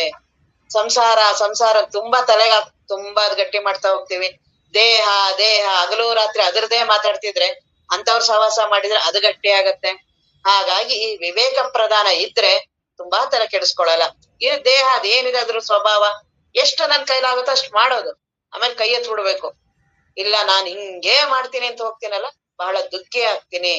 ಹಾಗಾಗಿ ಈಗ ಏನು ಜ್ಞಾನ ಮಾರ್ಗದ ಉತ್ಕೃಷ್ಟತೆ ಹೇಳ್ತಿದ್ದಾರೆ, ನೀನೇ ಆ ಆತ್ಮ ವಸ್ತು ಇದೆಯಾ, ಯಾಕ್ ಸುಮ್ನೆ ತುಂಬಾ ಬಳಲಿಕೆ ಮಾಡ್ಕೋತೀಯ, ನಾನ್ ಹಿಂಗ್ ಮಾಡಿದ್ರೆ ಆಗತ್ತೆ, ಇಂಥ ಸಾಧನೆ ಮಾಡಿದ್ರೆ ಆಗತ್ತೆ, ಭಕ್ತಿ ಬಹಳ ಒಳ್ಳೇದು, ಅದನ್ ಸುಲಭ ಅಂತಾರೆ ಅಂತ ಅಲ್ಲೋಗೋದು, ತಿರ್ಗಾ ವಾಪಸ್ ಅದ್ ಸರಿ ಆಗ್ಲಿಲ್ಲ, ಇನ್ನೊಂದ್ ಯೋಗ ಹೇಳ್ತಾರೆ ಇಲ್ಲೋಗೋದು.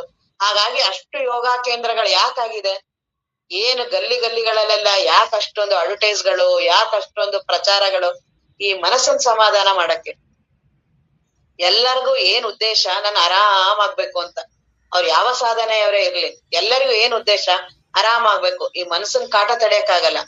ಹಾಗಾಗಿ ಈ ಮನಸ್ಸನ್ ಕಾಟ ತಡೆಯಕ್ಕಾಗದೆ ಇರೋದಕ್ಕೆ ಯಾರೆಲ್ಲ ಹೇಳ್ತಾರೋ, ಆಯ್ತು ಅಲ್ಲಿ ಹೋಗೋಣ, ಅದು ಹೋಗೋಣ, ಇದು ಮಾಡೋಣ. ಯಾಕೆ ಅದಕ್ಕೆ ಸ್ಪಷ್ಟವಾದ ಜ್ಞಾನ ಇಲ್ಲ. ಯಾವ್ದನ್ ಮಾಡಿದ್ರೆ ಯಾಕೆ ನನ್ ಹಿಂಗ್ ಮಾಡ್ತಿದೆ ಅನ್ನುವ ವಿವೇಕ ಇಲ್ಲ. ಮೊದ್ಲು ವಿವೇಕನೇ ಪ್ರಧಾನ ಜ್ಞಾನದಲ್ಲಿ. ಶಮೆ ದಮೆ ಉಪರತಿ ಪ್ರಾರಂಭ ಆಗದೆ ವಿವೇಕ.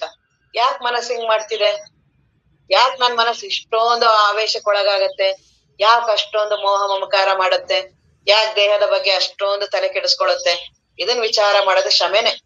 ನಮ್ ಜ್ಞಾನದಲ್ಲಿ ಹೇಳೋದು ಶಮೆ ತುಂಬಾ ಮುಖ್ಯ. ಇದು ನಿನಗ್ ವಿವೇಕ ಬಂತು, ಆರಾಮಾಗ್ಬಿಡ್ತೀಯ.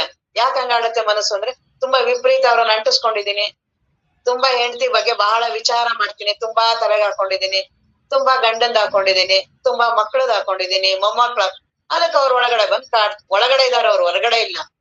ಹಾಗಾಗಿ ಅವುಗಳನ್ನ ಸ್ವಲ್ಪ ಉದಾಸೀನ ಮಾಡು. ಜ್ಞಾನದಲ್ಲಿ ಉದಾಸೀನವೇ ಮದ್ದು. ಬಾಹ್ಯದುದಾಸೀನವೇ ಆಸನವು. ಜ್ಞಾನದಲ್ಲಿ ಯೋಗ ಯಾವ ರೀತಿ ಅಂದ್ರೆ ತನು ಮುಖ್ಯದ ವಿರತಿಯ ಯಮವಕ್ಕು. ದೇಹ ನಾನಲ್ಲ ಅಂತೀಯಲ್ಲ, ಇದೇ ಯಮ. ಇದೇ ಮೊದಲನೇ ಯಮ ನಿಯಮಾದಿಗಳು. ಯೋಗ ಅಂತೀವಲ್ಲ, ಇದೇ ಯಮ ನಿಯಮಾದಿಗಳು. ತನು ಮುಖ್ಯದ ವಿರತಿಯ ಯಮವಕ್ಕು.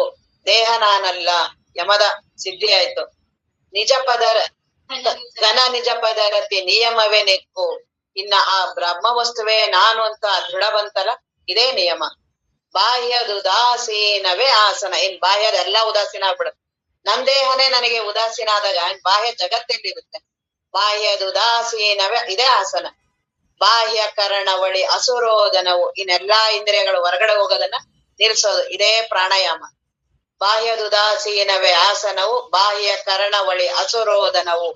ಜಡ ವಿಮುಖತೆಯದು ಪ್ರತ್ಯಾಹಾರ. ಇವೆಲ್ಲವೂ ಜಡ ಅಂತ ಅಂತರಂಗದಲ್ಲಿ, ಎಲ್ಲ ಅಂತರಂಗದ ಜ್ಞಾನ ಸಾಧನ ಅಂದ್ರೆ ಇದು. ಇಲ್ಲಿ ನಿಜಗುಣರೇ ಹೇಳೋದಿದು ಪರಮಾರ್ಥ ಗೀತೆಯಲ್ಲಿ, ನಿರ್ಗುಣಾಷ್ಟಾಂಗ ಯೋಗ. ತನು ಮುಖ್ಯದ ವಿರತಿಯೇ ಯಮವಕ್ಕು. ಘನ ನಿಜ ಪದರತಿ ನಿಯಮವೇ ನೆಕ್ಕು. ಬಾಹ್ಯದುದಾಸೀನ. ಒಂದೇ ಒಂದನ್ನ ಮಾಡಿ ನೋಡಿ ಎಷ್ಟು ಆರಾಮಾಗ್ಬಿಡ್ತೀವಿ. ತನು ಮುಖ್ಯದ ಮೊದಲನೇದಿದೆಯಲ್ಲ, ಅದೇ ಅತ್ಯಂತ ಆರಾಮ್ ಮಾಡ್ಬಿಡುತ್ತೆ. ಅದ್ರ ಮೇಲೆ ಇಡೀ ನನ್ ಜಗತ್ತು, ಜೀವನ, ಸಂಸಾರ ನಿಂತಿರದೆ ಈ ದೇಹದ ಮೇಲೆ. ತನು ಮುಖ್ಯದ ಅದೇ ವಿರತಿ, ಅದನ್ನೇ ತ್ಯಾಗ ಮಾಡೋದು. ನೀವ್ ಇಲ್ಲಿ ಜೀವನಾಗಿ ತ್ಯಾಗ ಮಾಡೋದಲ್ಲ, ಇಡೀ ಜೀವತ್ವವನ್ನು, ತನು ಮುಖ್ಯದ ವಿರತಿಯ ಯಮವಕ್ಕು. ಘನ ನಿಜ ಪದರತಿ ನಿಯಮವೇ ನೆಕ್ಕು. ಈಗೇನ್ ಇದನ್ನ ಬಾಹ್ಯದನ್ನ ನಾ ತ್ಯಾಗ ಮಾಡಿ, ದೇಹನ ತ್ಯಾಗ ಮಾಡಿದೆ, ಉಳಿದಿದೆ ಆತ್ಮವಸ್ತು. ಅದರಲ್ಲಿ ನಿಷ್ಠವಾಗಿ ನಿಲ್ಲೋದೆ, ಅದೇ ನಿಯಮ. ಬಾಹ್ಯದುದಾಸೀನವೇ ಆಸನವು. ಯಾವಾಗ ನಾನು ಆತ್ಮವಸ್ತು ಅಂತೀನೋ ಇವೆಲ್ಲವೂ ತಾನೇ ಉದಾಸೀನ. ನನಗೆ ಯಾವ್ದ್ರ ಬಗ್ಗೆನಾದ್ರು ನನಗ್ ಬಹಳ ಇಷ್ಟ ಇತ್ತು, ಬಾಕಿದನ್ನೆಲ್ಲಾ ಉದಾಸೀನ ಮಾಡ್ತೀನಿ. ಬಾಹ್ಯದುದಾಸೀನವೇ ಆಸನವು. ಬಾಹ್ಯ ಕರ್ಣವಳಿ ಅಸುರೋಧನವು. ಇನ್ನೆಲ್ಲಾ ಇಂದ್ರಿಯಗಳನ್ನು ನಾನಲ್ಲ, ಇವೆಲ್ಲವೂ ನಾನಲ್ಲ. ಯಾವ್ದು 10 ಇಂದ್ರಿಯಗಳು, ದಶೇಂದ್ರಿಯಗಳಿಂದನೇ ತಾನೇ ನನಗ್ ಜಗತ್ತು. ಕಣ್ಣು, ಕಿವಿ, ಇವುಗಳಿಂದ ನನಗೆ ಜಗತ್ ಕಾಣಿಸ್ತಿದೆಯಲ್ಲ. ಬಾಹ್ಯದುದಾಸೀನವೇ ಬಾಹ್ಯ ಕರ್ಣವಳಿ ಅಸುರ. ಅದೇ ಪ್ರಾಣಾಯಾಮ.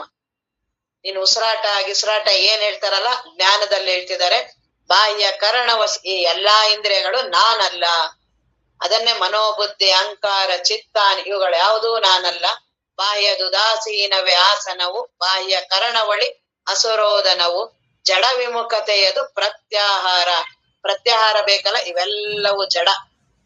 ದೇಹ, ಇಂದ್ರಿಯ, ಜೀವತ್ವ, ನಾನು ಏನೇನಂತೀನಲ್ಲ, ಎಲ್ಲವೂ ಜಡ. ಇದಕ್ಕೇನು ಅಸ್ತಿತ್ವ ಇಲ್ಲ. ಇದು ಅಸ್ತಿತ್ವ ಹೇಗ್ ಕಾಣಿಸ್ತಿದೆ? ನನ್ನ ಆತ್ಮವಸ್ತುವಿನ ಇಂದನೇ ಇದಕ್ಕೆ ಅಸ್ತಿತ್ವ ಬಂದಿರೋದು. ಲೈಟ್ ಇದೆ, ಲ್ಯಾಂಪ್ ಇದೆ, ಇವುಗಳೆಲ್ಲ ಇದೆ, ಫ್ಯಾನ್ ಇದೆ, ಎಲ್ಲ ಬಹಳ ಆಕರ್ಷಣೆಯಾಗಿ ಕಾಣಿಸ್ತಿದೆ. ಅದಕ್ಕೆ ಆಧಾರ ಕರೆಂಟ್ ಅಲ್ಲ. ಹಾಗೆ ದೇಹ ಚೆನ್ನಾಗಿರ್ಬೋದು, ಮನಸ್ ಚೆನ್ನಾಗ್ ಕಾಣಿಸ್ತಿರ್ಬೋದು, ಬಹಳ ವೈಭೋಗ ಇದೆ, ಅರಿವಿದೆ, ನನ್ ಜೀವತ್ವ, ನಾನ್ ಹಾಗೆ ಹೀಗೆ ಅಂತೆಲ್ಲ ಏನ್ ಅರಿವಂತಿಯಲ್ಲ, ಇದು ಚಿದಾಭಾಸದ ಅರಿವು, ಸ್ವತಂತ್ರವಾದ ಅರಿವಲ್ಲ. ನಾನು ಬಚ್ಚಬರಿಯ ಅರಿವು, ಆತ್ಮವಸ್ತುವಿನ ಅರಿವು. ನನ್ನ ಅರಿವಿನಲ್ಲಿ ಇದು ಪ್ರಕಾಶವಾಗಿ ಕಾಣಿಸ್ತಿದೆ. ದೇಹಕ್ಕೆ ನನ್ನ ಅರಿವಿನಿಂದ ಅರಿವು ಬಂದಿದೆ, ಅದಕ್ಕೇನೋ ಸಾಮರ್ಥ್ಯ ಇಲ್ಲ, ಅದು ಜಡ. ಹಾಗೆ ಇಂದ್ರಿಯಗಳು, ಮನಸ್ಸು, ಬುದ್ಧಿ, ಅಹಂಕಾರ, ಇಡೀ ಜೀವತ್ವವೇ ಜಡ. ಜಡ ವಿಮುಖತೆಯದು ಇದೇ ಪ್ರತ್ಯಾಹಾರ. ಜಡ ವಿಮುಖತೆಯದು ಪ್ರತ್ಯಾಹಾರ. ಪಡೆದ ನಿಜ ಸ್ಥಿತಿ ಧಾರಣೆ ಶೂರ. ಯಾವಾಗ ಇವೆಲ್ಲವೂ ಜಡ ಆಯ್ತು, ಪಡೆದ ನಿಜ ಸ್ಥಿತಿ ಧಾರಣೆ, ಅದೇ ಆತ್ಮವಸ್ತು, ಅದೇ ಧ್ಯಾನ. ಇಲ್ಲಿ ಇನ್ನೊಂದು ಯಾವುದು ಸಮಾಧಿ ಗಿಮಾದಿ ಆ ರೀತಿ ಇಲ್ಲ. ಸಮಾಧಿ ಅನುಭವ, ನಿರ್ವಿಕಲ್ಪ, ಅದೆಲ್ಲ ಏನೇನೋ ಎಲ್ಲ ಇದೆಯಲ್ಲ, ಸವಿಕಲ್ಪ, ಅಲ್ಲೆಲ್ಲವೂ ಯೋಗದಲ್ಲಿ ಬರುತ್ತೆ. ಇಲ್ಲಿ ಏನಿಲ್ಲ, ಆತ್ಮವಸ್ತುವಿನ ಅನುಭವವೇ ಪ್ರಕಟ. ನಾನ್ ಇರೋದೇ ಆತ್ಮವಸ್ತು. ಅಲ್ಲಿ ಸೇರೋದು, ಇಲ್ಲಿಂದ ಬಂದೆ, ಇಲ್ಲೇನೋ ಜೀವತ್ವ ಇದ್ದೆ, ಈಗ ಇಲ್ಲಿಗೆ ಹೋದೆ ಅಂತ ಅಲ್ಲ ಜ್ಞಾನ. ನಾನ್ ಆತ್ಮವಸ್ತು ಇದೀನಿ, ಮರ್ತಿದೀನಿ, ಅದರ ನೆನಪಾಯ್ತಷ್ಟೆ. ಕತ್ತಲ್ಲಿ ಸರ ಇತ್ತು, ಅದೆಲ್ಲೋ ಹಿಂದ್ಗಡೆ ಹೋಗಿದೆ. ನಾನ್ ಬಹಳ ಗಾಬರಿ ಆಗ್ಬಿಟ್ಟಿದ್ದೀನಿ, ಹುಡುಕ್ತಾ ಇದ್ದೀನಿ, ಮಾಡ್ತಿದ್ದೀನಿ, ಎಲ್ಲಾ ಮಾಡ್ತಿದ್ದೀನಿ, ಏನ್ ಮಾಡಿದ್ರು ಸಿಕ್ತಿಲ್ಲ. ಯಾರೋ ಬಂದು ಹೇಳಿದ್ರು, ನೋಡಲ್ಲಿ ಕತ್ತಲೆ ಇದೆ ಅಂತ. ಆಗ ಅಲ್ಲೇ ನೋಡಿದ್ರೆ ಅಲ್ಲೇ ಹಿಂದೆ ಹೋಗಿತ್ತು, ಸಿಕ್ಕಿದೆ.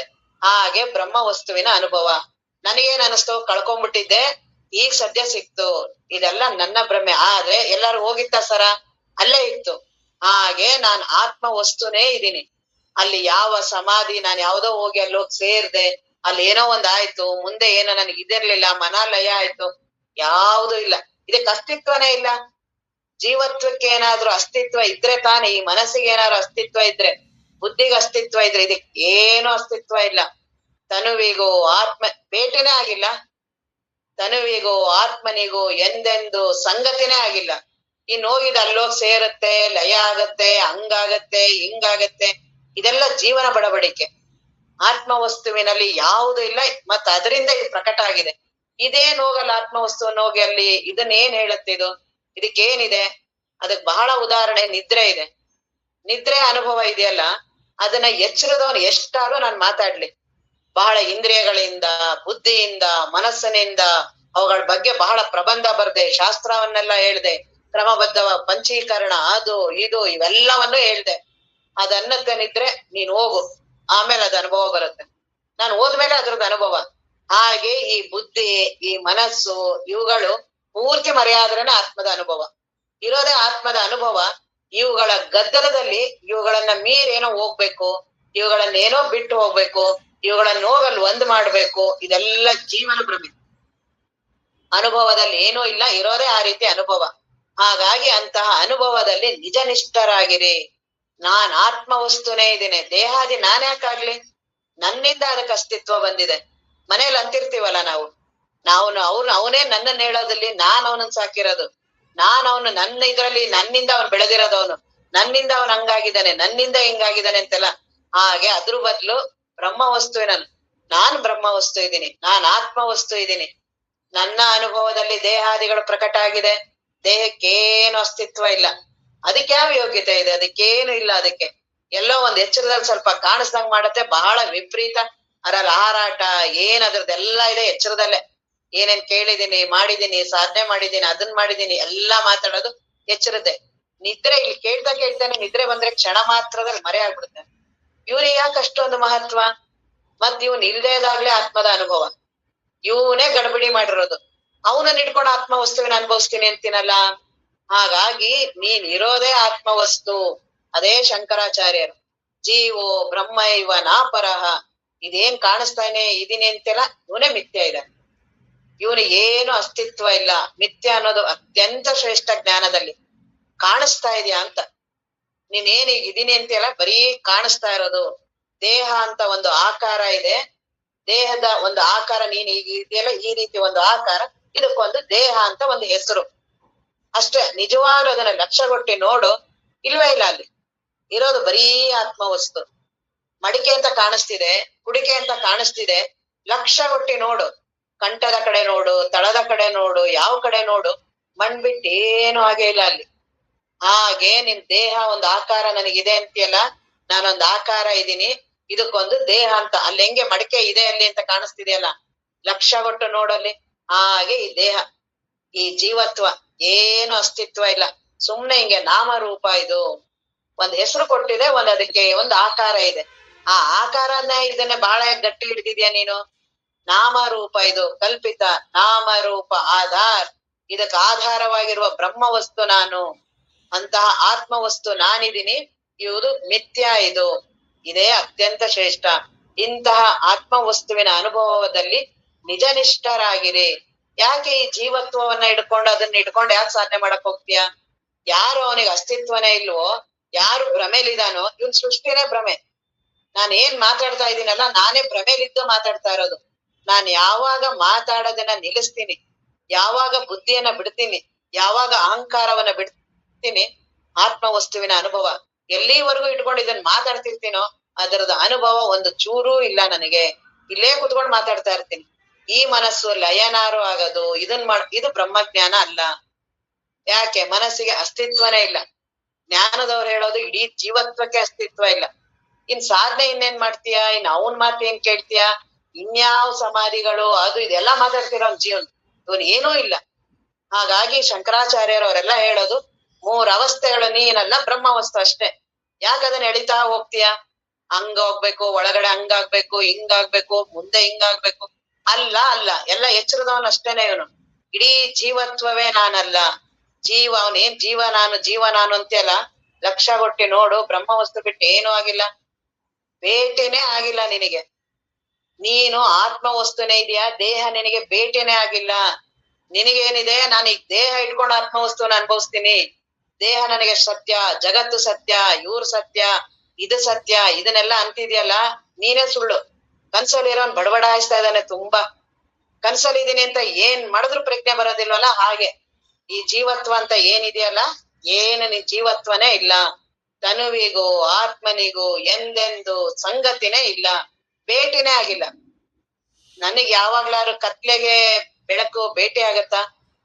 ಒಂದ್ ಸ್ವಲ್ಪ ಇನ್ನೂ ಬೆಳಗ್ಗೆ ಬರ್ತಾ ಇದೆ, ಈಗ ಬೆಳಕ್ ಬರ್ತಾ ಇದೆ, ಕತ್ಲೆ ನಾನು ಇನ್ನೊಂದ್ ಸ್ವಲ್ಪ ಹೊತ್ತು, ಯಾಕಂದ್ರೆ ತುಂಬಾ ಕೋಟಿ ವರ್ಷದ ಜನ್ಮ ಜನ್ಮಾಂತರದಿಂದ ಬಂದಿರುವ ಸಂಸ್ಕಾರ, ದೇಹಾದಿಗಳು ಬಹಳ ಶಾಶ್ವತ. ಇದೆಲ್ಲ ಹಂಗೆಲ್ಲ ಸುಮ್ನೆ ಹೋಗಲ್ಲ, ಬಹಳ ಪ್ರಾರಬ್ಧದ ಆದೀನ, ಏನೇನೋ ಇಲ್ಲ, ತುಂಬಾ ಕೋಟಿ ವರ್ಷದ ಕತ್ಲೆ ಇದು, ಹಂಗೆಲ್ಲ ಒಂದೇ ಸಲಿ ಹೋಗಲ್ಲ ಅಂತ ಇದೆಯಾ? ಅದಕ್ಕೆ ಸ್ವಾಮಿ ರಾಮತೀರ್ಥರು ಬಹಳ ಚೆನ್ನಾಗಿರುವ ಉದಾಹರಣೆ. ಒಂದು ಕೊಠಡಿ ಇದೆ, ಬಹಳ ಸಾಮಾನು ಅದ್ರ ತುಂಬಾ ತುಂಬಿಟ್ಟಿದೀವಿ, ಕತ್ಲೆ ತುಂಬಾ ವರ್ಷದಿಂದ 1,00,000 ವರ್ಷ ಆಗಿದೆ, ಕೊಠಡಿನೇ ತೆಗ್ದಿಲ್ಲ, ತುಂಬಾ ಕತ್ಲೆ ಇದೆ. ಹಾಗಾಗಿ ಈಗ ಅವನದ್ರೊಳಗಡೆ ಒಬ್ಬ ಹೋಗಿದ್ದಾನೆ, ಬಾಕ್ಲು ತೆಗ್ದು ಹೋಗಿದ್ದಾನೆ. ಏನ್ ಇಷ್ಟೊಂದು ಕತ್ಲೆ, ಎಲ್ಲ ಕಾಲ್ ಹತ್ರ ಒಂದ್ ಪಾತ್ರೆ ಬಡಿತಿದೆ, ತಲೆ ಹತ್ರ ಬಡಿತಿದೆ, ಟೇಬಲ್ ಬಡಿತಿದೆ, ಏನೇನೋ ಹಳೆ ವಸ್ತುಗಳು ಅಲ್ಲಿ ಇಲ್ಲಿ, ಬಹಳ ಹೆಂಗಪ್ಪ ಹೋಗೋದು, ಹೆಂಗ್ ದಾಟೋದು, ಏನ್ ಮಾಡೋದು, ಬಹಳ ಕಷ್ಟ. ಕತ್ಲೆ ಅಲ್ಲ, ಕತ್ಲೆ ಒಳಗಡೆ ಏನಾರು ನಾನ್ ಪರಿಹಾರ ಹುಡುಕ್ತಿದ್ರೆ ಅಲ್ಲಿ ಏನ್ ಮಾಡಿದ್ರು ಬರೀ ಏಟ್ ಬೀಳ್ತಿರತ್ತೆ. ಒಂದ್ ಸ್ವಲ್ಪ ದೂರ ಹೋದಾಗ ಏನು ಸಿಗ್ಲಿಲ್ಲಪ್ಪ, ಕರೆಕ್ಟ್ ಆಗಿ ಹೋಗ್ತಿದೀನಿ ಅನ್ಸುತ್ತೆ, ಅಷ್ಟೊತ್ತಿಗೇನೋ ಬೀಳ್ತೀನಿ, ತಿರ್ಗಾ ಹೇಳ್ತೀನಿ, ತಿರ್ಗಾ ತಲೆ ಹತ್ರ ಏನೋ ಒಂದ್ ಹೊಡಿಯುತ್ತೆ, ಇಲ್ಲೇನೋ ಹೊಡಿಯುತ್ತೆ, ವಿಪರೀತ ಸಾಮಾನ್ಗಳು. ಹಾಗೆ ನನ್ನ ಸಾಧನೆಗಳು, ನಾನು ದೇಹ ಒಳಗಡೆ ಮನಸ್ಸನ್ನ ಹಿಂಗ್ ಮಾಡಕ್ ಹೋಗ್ಬೇಕು, ಹಂಗ್ ಮಾಡಕ್ ಹೋಗ್ಬೇಕು, ಎಲ್ಲ ಕತ್ಲೆಲ್ ಹುಡುಕ್ತಾ ಇದ್ದೀನಿ. ದೇವ್ರನ್ನ ಕತ್ಲೆಲ್ ಹುಡುಕ್ತಾ ಇರೋದು. ಹೇಗ ಕೊಠಡಿಲಿರುವ ವ್ಯಕ್ತಿ ಅಲ್ಲೆಲ್ಲಾ ಹುಡುಕ್ತಿದಾನಲ್ಲ, ನಾನ್ ಆರಾಮಾಗಿ ಹೋಗ್ಬೇಕು ಅಂತಿದಾನಲ್ಲ, ಸುತ್ತಮುತ್ತ ಎಲ್ಲಾ ಬರೀ ವಸ್ತುಗಳು. ಹಂಗೆ ನನಗೆ ಕಾಮದ್ದು, ಕ್ರೋಧದ್ದು, ದೇವ್ರ ಬಗ್ಗೆ, ಆ ಬಗ್ಗೆ, ಈ ಬಗ್ಗೆ ಭ್ರಮೆಗಳು, ಇವೆಲ್ಲ ಆ ಕತ್ಲೆಲಿ ಸಾಮಾನ್ಗಳು ತುಂಬ್ಕೊಂಡಿದೀವಲ್ಲ, ಹಂಗೆ ಒಳಗಡೆ ಅಂತರಂಗದಲ್ಲಿ ಅದ್ರಲ್ಲೆಲ್ಲ ಆ ರೀತಿ ವಾಸನೆಗಳು, ಈ ರೀತಿ ವಾಸನೆಗಳು, ಇವೆಲ್ಲ ನನ್ಗೆ ಅಡೆತಡೆಗಳು. ಒಂದ್ಸಲಿ ಇದು ಬಂದ್ ಸರಿ ಅನ್ನತ್ತೆ, ಒಂದ್ಸಲಿ ಅದು ಸರಿ ಅನ್ನತ್ತೆ, ಆ ಸಾಧನೆ, ಈ ಸಾಧನೆ. ಹಾಗಾಗಿ ಅವರು ಆಮೇಲೆ ಕೋಟಿ ವರ್ಷದ ಕತ್ಲೆ ಬೇರೆ ಅದು, ಅದೆಂಗ್ ಹೋಗಕ್ಕಾಗತ್ತೆ? ಇವೆಲ್ಲ ತಡ್ಕೊಳ್ಳೇಬೇಕು ಅನ್ನೋರು ತುಂಬಾ ಜನ. ಅದೆಲ್ಲ ನೀನೇ ಮಾಡಿದ್ಯಾ ಅದು ಹೋದ್ ಜನ್ಮದಲ್ಲೆಲ್ಲ, ಹಂಗಾಗಿ ತಡಿಬೇಕು, ಒಂದು ದಿನ ನಿನಗೆ ಅದು ಆರಾಮ್ ಆಗ್ತೀಯ ನೀನು ಅಂತ. ಕತ್ಲೆಲ್ಲೇ ಇದ್ದವನು ಆರಾಮಾಗಕ್ಕೆ ಹೆಂಗೆ? ಯಾವಾಗಿದ್ರು ಆಯಾಕ್ ಇರೋದೇ ಅಷ್ಟೊಂದು ವಸ್ತುಗಳಿದ್ಯಾ, ಯಾವ್ದಾದ್ರು ಒಂದ್ ಹೊಡಿಯದೆ, ಏಟ್ ಬೀಳದೆ, ಹೋಗದೆ, ಮಾಡದೆ. ಹಾಗಾಗಿ ಅವುಗಳಲ್ಲೇ ನಾನ್ ದಾರಿನ ಹುಡುಕ್ತಾ ಇರ್ತೀನಿ ಕತ್ಲೆಲಿ. ಅದಕ್ಕೆ ಅವರು ರಾಮತೀರ್ಥರು ಹೇಳ್ತಾರೆ, ಕೋಟಿ ವರ್ಷದ ಕತ್ಲೆ ಇರ್ಲಿ, ಒಂದೇ ಒಂದು ಲೈಟ್ ಹಾಕಷ್ಟೆ. ನೀನೇನ್ ವಸ್ತುಗಳನ್ನ ತೆಗಿಬೇಡ, ಅವುಗಳನ್ನೇನು ಸರಿಯಾಗಿಟ್ಟು ಜೋಡ್ಸಿ ಮಾಡಿ ಅವುಗಳನ್ನೆಲ್ಲ ಹೊರಗಡೆ ತೆಗ್ದಿಟ್ಟು ಆಮೇಲೆಲ್ಲ ರೂಮನ್ನೆಲ್ಲ ಖಾಲಿ ಮಾಡಿ ಆರಾಮಾಗಿ ಕುತ್ಕೋಬೇಕು ಅಂತ ಏನಿಲ್ಲ. ಅವಾಗ ಅವುಗಳೆಲ್ಲ ನಾನ್ ತಪ್ಪಿಸ್ಕೋತೀನಿ ಅಂತ ಇಲ್ಲ, ಅವುಗಳೆಲ್ಲ ಅಲ್ಲೇ ಇರ್ಲಿ. ನೀನ್ ಅವುಗಳಿಂದ ತಪ್ಪಿಸ್ಕೊ, ಆರಾಮಾಗಿ ಬರ್ಬೋದಲ್ಲ ಆಚೆ. ಅವುಗಳದ ಏಟು ಬೀಳ್ದೆ, ಬೆಳಕಿದೆಯಲ್ಲ, ಅವುಗಳದ ಏಟು ಬೀಳದೆ, ಅವುಗಳಿಂದ ಏನೂ ಆಗದೆ ಬರ್ಬೋದಲ್ಲ. ಹಾಗೆ ಜ್ಞಾನ, ದೇಹ ಏನಾದ್ರೂ ಆಗಿರ್ಲಿ, ಮನಸ್ಸು ಏನಾದ್ರು ಇರ್ಲಿ, ಅಹಂಕಾರ ಜೀವತ್ವ ಏನಾದ್ರೂ ಇರ್ಲಿ, ಹೇಗೆ ಆ ಕತ್ಲೆಯಲ್ಲಿರುವ ಸಾಮಾನ್ಗಳು ಇದ್ದಂಗೆ ಇವೆಲ್ಲವೂ. ಅವಳಿಗೆ ಬಹಳ ಮಹತ್ವ ಯಾಕೆ ಕೊಡೋದು ಅದನ್ನ? ಕತ್ಲೆಯಲ್ಲಿರೋ ಸಾಮಾನಿಗೆ ನನ್ನ ಉದ್ದೇಶ ಏನು, ಹೊರಗಡೆ ಹೋಗ್ಬೇಕಾಗಿದೆ, ಆ ಸಾಮಾನಿಗೆ ಅಷ್ಟು ಮಹತ್ವ ಕೊಡಬೇಡ. ಅದನ್ನ ಲೈಟ್ ಹಾಕು, ಅದೇ ಜ್ಞಾನದ ಕಿಡಿ, ಅದೇ ವಿವೇಕ. ನಾನು ಬ್ರಹ್ಮ ವಸ್ತು ಇದ್ದೀನಿ, ದೇಹಾದಿಗಳಿಗೆ ಏನೂ ಅಸ್ತಿತ್ವ ಇಲ್ಲ, ನನ್ನ ಅಸ್ತಿತ್ವದಲ್ಲಿ ದೇಹಕ್ಕೆ ಅಸ್ತಿತ್ವ. ನನ್ನ ಆತ್ಮ ನಾನು, ಬಚ್ಚವರಿಯ ಅರಿವು ನಾನು ಯಾವಾಗಲೂ ಅರಿವಿನ ಸ್ವರೂಪ. ದೇಹಕ್ಕೆ ಅರಿವನ್ನು ಕೊಟ್ಟಿರುವ ಅರಿವು ನಾನು, ಮನಸ್ಸಿಗೆ ಅರಿವನ್ನು ಕೊಟ್ಟಿರುವ ಅರಿವು ನಾನು, ಅಹಂಕಾರಕ್ಕೆ ಅರಿವನ್ನು ಕೊಟ್ಟಿರುವ ಅರಿವು ನಾನು, ಬಚ್ಚವರಿಯ ಅರಿವು ನಾನು. ಅರಿವು, ಇರುವು, ಆನಂದ, ನಿತ್ಯ, ಪೂರ್ಣ ವಸ್ತು ನಾನು. ಇಂತಹ ಅನುಭವದಲ್ಲಿ ನಿಜನಿಷ್ಠ ಆಗು. ಯಾಕೆ ಇದ್ರಲ್ಲಿ ಜೀವತ್ವದಲ್ಲೇ ಇದ್ದು ತುಂಬಾ ಬಳಲಿಕೆ ಮಾಡ್ಕೊಳ್ತೀಯ ಅಂತ ಅವ್ರು ಹೇಳ್ತಿದ್ದಾರೆ. ಬೇರೊಂದು ಯೋಗದೊಳು ಬಳಲದೆ, ಸುಮ್ನೆ ಈಗ ಕತ್ಲೆ ಒಳಗಡೆ ಬಳಲ್ತಾ ಇರ್ತೀನಲ್ಲ, ಬೇರೊಂದು ಯೋಗದೊಳು ಬಳಲದೆ ಆನಂದವನೇ ಸೂರೆಗೊಡುವ. ಸುಮ್ನೆ ಒಂದ್ ಲೈಟ್ ಹಾಕು ಜ್ಞಾನದ್ದು, ನಾನ ಬ್ರಹ್ಮ ವಸ್ತು ಅಂತ ಸುಮ್ನಾರು ಅಂದು ನೋಡು, ಎಷ್ಟ್ ಆರಾಮಾಗ್ತಿವಿ ಅಂತ. ಗುರುವಿನ ಮಾತಿನಲ್ಲಿ, ಗುರುವಿನ ಶಾಸ್ತ್ರದಲ್ಲಿ ವಿಪರೀತವಾದ ಶ್ರದ್ಧೆ. ಹಾಗಂತ ಭಾವನಾತ್ಮಕವಾಗಿ ಏನೋ ಕುರುಡು ನಂಬಿಕೆ ಅಲ್ಲ, ನಿನ್ನ ಅನುಭವದಲ್ಲಿ ಬರೋ ಹಾಗೆ ನಂಬು. ನಿನ್ನ ಅನುಭವದಲ್ಲಿ ಬರೋ ಹಾಗೆ ಎಲ್ಲವನ್ನೂ ನೀನೇನ್ ಅನುಭವದಲ್ಲಿ ಬಂದಿದ್ದನ್ನೆಲ್ಲ ನಂಬಿದೀನಿ ಅಂತ ಏನಿಲ್ಲ. ಜಗತ್ತಲ್ಲಿ ಯಾವ್ದು ಅನುಭವ ಇಲ್ಲ, ಎಲ್ಲಾ ನಂಬಿದ್ಯಾ. ಹೆಂಡತಿ ನಂಬಿದ್ಯಲ್ಲ ಅದನ್ನ, ಅದನ್ನೇನ್ ಬಹಳ ಪರಿಶೋಧನೆ ಮಾಡಿ ಗಂಡ ಇವನೇ ಅಂತ ಒಂದು ಸಲ ಹೇಳೋದನ್ನ ಅದನ್ನೆಲ್ಲಾ ಎಷ್ಟು ಶ್ರದ್ಧೆಯಿಂದ ನಂಬಿದ್ಯಾ. ಇಲ್ಲಿ ಮಾತ್ರ ಹಂಗೆಲ್ಲ ನಂಬಕ್ಕಾಗಲ್ಲ, ನನ್ನ ಅನುಭವ ಬರ್ಬೇಕು ಅಂತ ಗುರುಗಳ ಮಾತನ್ನ. ಯಾವ್ದು ಸತ್ಯ ಇದೆಯೋ ಅಲ್ಲಿ ಸುಲಭವಾಗಿ ನಂಬಲ್ಲ, ಯಾವ್ದು ದುಃಖಕರ ಆಗಿದೆ, ಯಾವ್ದು ಬಂಧನ ಇದೋ ಆರಾಮಾಗಿ ನಂಬಿದೀವಿ ಅದನ್ನ. ಹಾಗಾಗಿ ಅದನ್ನ ಅವ್ರಂತಾರೆ ನಿಜನಿಷ್ಠರಾಗಿರಿ. ಗುರುಗಳು ಹೇಳುವ ಮಾತಿನಲ್ಲಿ ಅತ್ಯಂತ ದೃಢ ನಿಶ್ಚಯ. ಅವ್ರ ಯಾಕೆ ನನಗ್ ದಾರಿ ತಪ್ಪಿಸ್ತಾರೆ? ಅವ್ರಿಗಾದ್ರೂ ಲಾಭನಾದ್ರೂ ಏನಿದೆ? ನಿನ್ನ ದೇಹ ಅಹಂಕಾರಾದಿಗಳನ್ನ ದಾರಿ ತಪ್ಪಿಸಿ ಅವ್ರೇನ್ ಪಡ್ಕೊಳ್ಳೋದಿದೆ? ಹಾಗಾಗಿ ಅವರ ಮಾತಿನಲ್ಲಿ ಅತಿಯಾದ ವಿಶ್ವಾಸ. ಗುರುಗಳು ಹೇಳಿದ್ರು ಮುಗೀತಷ್ಟೇ. ದೇಹ ನಾನಲ್ಲ, ಅಲ್ಲ ಇನ್ ದೇಹ ನಾನು ಅನುಭವಿಸ್ಬಾರ್ದು, ಈ ರೀತಿಯಾಗಿರ್ಬೇಕು ಶಿಷ್ಯ ಅಂದ್ರೆ. ಇಂಥವ್ರಿಗೆ ಆತ್ಮಜ್ಞಾನ. ಗುರುಗಳು ಹೇಳಿದರೆ ದೇಹ ನಾನಲ್ಲ, ಹಂಗಾರೆ ಅನ್ಬಾರ್ದು. ನಾನ್ ಯಾಕೆ ಅಂತಿದ್ದೀನಿ? ಎಲ್ಲೋ ತಪ್ತಿದ್ದೀನಿ ಹಂಗಾದ್ರೆ. ಅದೇ ಮನನ. ಎಲ್ಲೆಲ್ಲಿ ನನಗೆ ಸಂಶಯ ಬರುತ್ತೆ, ಗುರುಗಳೇ ನೀವ್ ಹೇಳಿರೋದು ಈ ರೀತಿ, ಆದ್ರೆ ನನಗೆ ದೇಹದ ಎಲ್ಲಾ ಅನುಭವ ಆಗ್ತಿದೆ, ನನಗೆ ನೋವು ಗೊತ್ತಾಗುತ್ತೆ, ಹಸುವೆ ತೃಷೆ ಗೊತ್ತಾಗ್ತಿದೆ, ಕಾಯಿಲೆ ಗೊತ್ತಾಗ್ತಿದೆ. ಇದೇ ಗುರುಗಳ ಜೊತೆ ಮನನ ಮಾಡೋದು, ಇದೇ ಸಂವಾದ, ಇದೇ ಚರ್ಚೆ, ಇದೇ ಚಿಂತನ, ಈ ರೀತಿಯಾದ ಚಿಂತನ. ನಾವ್ ಯಾರ ಜೊತೆ ಹೋದ್ರು, ಯಾರ ಜೊತೆ ಈ ರೀತಿ ಚಿಂತನ ಮಾಡ್ಬೇಕು. ಅದು ಜ್ಞಾನ ಚಿಂತನ. ಅದನ್ನ ಆ ರೀತಿ ಯಾರ್ ಮಾಡ್ತೀವಿ ಉದ್ಧಾರ ಆಗ್ತೀವಿ. ಹಾಗಾಗಿ ಅಂತಹ ಆತ್ಮ ವಸ್ತುವಿನಲ್ಲಿ ನಿಜ ನಿಷ್ಠರಾಗಿರಿ. ನೀನೇ ಆತ್ಮ ವಸ್ತು ಅನ್ನೋದ್ರಲ್ಲಿ ನಿಷ್ಠ ಆಗಿರು. ಯಾಕೆ ಸುಮ್ನೆ ಬಳಲಿಕೆ ಮಾಡ್ತೀಯಾ? ಅದು ಸರಿ ಇದು ಸರಿ, ಯಾವ್ದೋ ಒಂದು ಸರಿ ಇಲ್ಲ. ಮೊದ್ಲು ಹೊರಡು. ಬರೀ ಹೊರಗಡೆ ನಿಂತು ನದಿಯಿಂದ ಹೊರಗಡೆ ನಿಂತು ಅದು ಸರಿ, ಈ ಸಾಧನ ಸರಿ, ಅದು ಕಷ್ಟ, ಇದು ಬಹಳ ಹೆಚ್ಚು, ಇದು ಮಹತ್ವ, ಇದರಲ್ಲೇ ಕುತ್ಕೋಬೇಡ. ತನ್ಮಯವಾಗಿ ಮುಳುಗು ಯಾವ್ದೋ ಒಂದು ಸಾಧನದಲ್ಲಿ, ತಾನೇ ಅದೆಲ್ಲ ತೋರಿಸ್ತಾ ಹೋಗುತ್ತೆ. ಅದಕ್ಕೆ ಬಹಳ ಎಲ್ಲಾ ಮಹತ್ವರು. ಕೆಲವರಿಗೆ ಗೊತ್ತಿತ್ತು, ಜ್ಞಾನ ಮಾರ್ಗದ ಗೊತ್ತೇ ಬಂದಿರೋರು ಬಹಳ. ಕೆಲವರಿಗೆ ಸಾಧನನೇ ಗೊತ್ತಿರಲ್ಲ, ದೇವ್ರು ಗೊತ್ತಿರಲ್ಲ, ಸಂಶೋಧನೆಗೆ ಸುಮ್ನೆ ಹೊರಡ್ತಾರೆ. ದೈವವೇ ಅವ್ರಿಗೆ ಸಹಾಯ ಮಾಡುತ್ತೆ. ಅಂತರಂಗದಲ್ಲಿ ತಾನೇ ಆ ಬ್ರಹ್ಮ ವಸ್ತುವೇ ಎಲ್ಲ ತಾನೇ. ರಮಣ ಮಹರ್ಷಿಗಳು ಅಂತಾರೆ, ಸುಮ್ನೆ ನೀನ್ ಹೊರಡು, ನೀನಲ್ಲಿ ಒಳಗಡೆ ಅದರ ಪ್ರಭಾವ ಎಷ್ಟಿದೆ ನಿನಗೆ ಏನ್ ಗೊತ್ತಿದೆ? ಅದು ಒಂದು ಸಲಿ ಅದರ ಆಕರ್ಷಣೆ ಒಳಗಾದೆ, ಇನ್ ದೇಹ ತಾನೇ ನಷ್ಟ ಆಗ್ಬಿಡ, ಉಳ್ಕೊಳ್ಳೋದೇ ಇಲ್ಲ. ಇದಕ್ಕೆ ಏನು ಅಸ್ತಿತ್ವನೇ ಇಲ್ಲ. ವಿಪರೀತವಾದ ಅಗ್ನಿ ಇದೆ, ಏನ್ ಕಾಡ್ಗಿಚ್ಚು, ಯಾವ್ದಾದ್ರು ಕಸ ಅದ್ರ ಮುಂದೆ ಉಳಿಯತ್ತಾ? ಹಾಗೆ ಯಾರೀಗ ನಾನ್ ಸಂಶೋಧನೆ ಮಾಡ್ಬೇಕು ಅಂತ ಹೊರಡ್ತೀನಲ್ಲ, ಪ್ರಾಮಾಣಿಕವಾಗಿ ಹೊರಡು. ತಾನೇ ಅದ ಅಂತರಂಗ ಅಲ್ಲೇ ಪ್ರಕಟ. ಆ ಸತ್ಯ ವಸ್ತುವಿಗೆ ಪ್ರಭಾವ ಇಲ್ವಾ? ಏನು ಇಲ್ದೇ ಇರುವಂತ ಈ ಜೀವತ್ವನೇ ಇಷ್ಟೊಂದು ಪ್ರಭಾವದಿಂದ ಮೆರಿತಿದೆ. ಇದಕ್ಕೆ ಆಧಾರವಾಗಿರುವಂತ ಬ್ರಹ್ಮ ವಸ್ತು ಎಷ್ಟು ಸಶಕ್ತ, ಎಷ್ಟು ಅದರ ಇದಿರುತ್ತೆ. ಹಾಗಾಗಿ ಒಂದು ಸರಿ ಅದಕ್ಕೆ ನಾನು ಒಳಗಾದೆ, ಇನ್ನ ದೇಹಾದಿಗಳು ಬರೋದಿಕ್ಕಾಗದೇ ಇಲ್ಲ. ಹುಡುಕ್ಬೇಕು. ಅದಕ್ಕೆಲ್ಲಾ ಮಹಾತ್ಮರು ಎಲ್ಲಿ ನನ್ ದೇಹ ಅಂತಿದ್ರು. ರಮಣ ಮಹರ್ಷಿಗಳಿಗೆ ಅವರಿಗೆ ಕಾಯಿಲೆ ಬಂತಲ್ಲ, ಅವರಿಗೆ ನೀವು ಈ ತರ ಇದನ್ನ ಸರಿ ಮಾಡಿಸ್ಕೊಳ್ಳಿ, ಕಾಯಿಲೆ ಇದು ದೇಹದ ಡಾಕ್ಟರ್ ಇದ್ ಮಾಡಿ, ನೀವು ನಮ್ಗೋಸ್ಕರನಾರು ಉಳಿಸ್ಕೊಳ್ಳಿ ಅಂತೆಲ್ಲ ಭಕ್ತರು ಅಂತಿದ್ರು. ಅವ್ರು ಅಂತಿದ್ರು, ದೇಹ ಅಂತಿದ್ರೆ ತಾನೇ ನನಗೆ ಅಂತ. ಹಾಗೆ ನನಗೂ ಹಾಗೆ ಅನುಭವ ಇರೋದು. ಅವ್ರು ನನಗ್ ಮಾತ್ರ ಇದೆ, ನಿಮ್ಗೆಲ್ಲಾ ಇಲ್ಲ, ನೀವ್ ಬಹಳ ಕಷ್ಟಪಟ್ಟು ಬರ್ಬೇಕು, ಯಾವ ಮಹಾತ್ಮರು ಅಂದಿಲ್ಲ. ನಾವ್ ಆಮೇಲೆ ಅದನ್ನ ಅರ್ಥ ಮಾಡ್ತೀವಿ, ಅದು ಅಂತವ್ರಿಗೆ ಮಾತ್ರ, ನಮ್ಮಂತವ್ರಿಗಲ್ಲ. ಮೊದ್ಲೇ ವಿಪರೀತ ಭ್ರಮೆ, ಅದ್ರ ಜೊತೆಗೆ ಇದೊಂದು ಬೇರೆ ಭ್ರಮೆ. ಯಾಕೆ ನನಗಲ್ಲ? ನಾನು ಅವ್ರಾಗೇನೆ ಇದೀನಲ್ಲ, ನನಗೂ ಅವರಿಗೂ ಏನು ವ್ಯತ್ಯಾಸ ಇದೆ? ಅವ್ರು ಅದನ್ನ ತೀವ್ರವಾಗಿ ಚಿಂತನ ಮಾಡಿದ್ರು, ನಾನ್ ಮಾಡ್ತಿಲ್ಲ ಅಷ್ಟೇನೆ. ಹಾಗಾಗಿ ತೀವ್ರವಾಗಿ ದೇಹ ನಾನಲ್ಲ ಗುರುಗಳು ಅಂದಿದ್ದಾರೆ, ಅದು ತೀವ್ರವಾಗಿ ತಗೋಬೇಕು. ಯಾರ್ಯಾರ್ದೋ ಮಾತೆ ತೀವ್ರ ತಗೋತೀರಾ? ಯಾರೋ ನೀನ್ ಅಂತವ್ರು ಅಂದಿದ್ದನ್ ಬಹಳ ತೀವ್ರ, ನೀನ್ ಹಿಂಗ್ ಸರಿ ಇಲ್ಲ ಅಂದಿದ್ ಬಹಳ ತೀವ್ರ, ಹೆಣ್ಣು ನೀನ್ ಅಂದಿದ್ದು ಬಹಳ ತೀವ್ರ, ಇಂಥವ್ರ ಹೆಂಡ್ತಿ ನೀನು ವಿಪರೀತ ತೀವ್ರ, ಇಂಥವ್ರ ಗಂಡ ನೀನು ವಿಪರೀತ ತೀವ್ರ, ಬಡವ ನೀನು, ಶ್ರೀಮಂತ ನೀನು, ಇಂಥ ಜಾತಿಯವ್ ನೀನ್, ಎಲ್ಲಾ ತೀವ್ರವಾಗಿ ತಗೊಂಡಿದೀವಿ. ಬ್ರಹ್ಮ ನೀನು ಅಂದ್ರೆ ಮಾತ್ರ ತೀವ್ರವಾಗಿ ತಗೊಳ್ಳಲ್ಲ. ಅದನ್ನ ನಾನು ನಿಧಾನವಾಗಿ ಮನನ ಮಾಡಿ, ನಿಧಾನವಾಗಿ ನಿಧಿಧ್ಯಾಸನ ಮಾಡಿ ನಾನ್ ಪಡಿತೀನಿ ಅಂತೀಯಲ್ಲ. ಗುರುವಿನ ಮಾತಿನಲ್ಲಿ ಎಲ್ಲಿ ಶ್ರದ್ಧೆ ಮಾಡದೆ? ಹಾಗಾಗಿ ಅಂತಹ ಗುರುವಿನ ಮಾತಿನಲ್ಲಿ ನೀನು ಬ್ರಹ್ಮ ವಸ್ತುವೇ ಇದೆಯಾ, ಇದರಲ್ಲಿ ನಿಜನಿಷ್ಠರಾಗಿರಿ.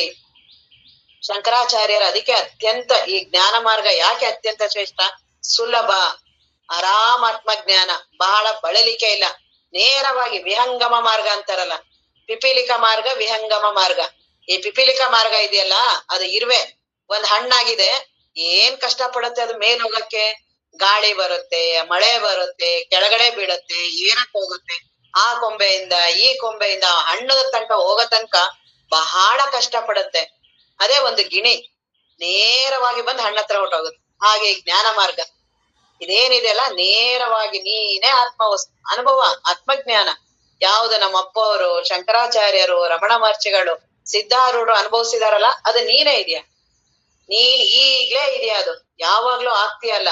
ಈ ದೇಹಾಭಿಮಾನ ವಿಪರೀತ ಮಾಡ್ಕೊಂಡು ನೀನ್ ಹಾಗೆ ಅನ್ಕೊಂಡಿದ್ಯಾ. ನೀನ್ ಆತ್ಮ ವಸ್ತುವೇ ಇದೆಯಾ, ಅದರಲ್ಲಿ ನಿಜ ನಿಷ್ಠ ಆಗು.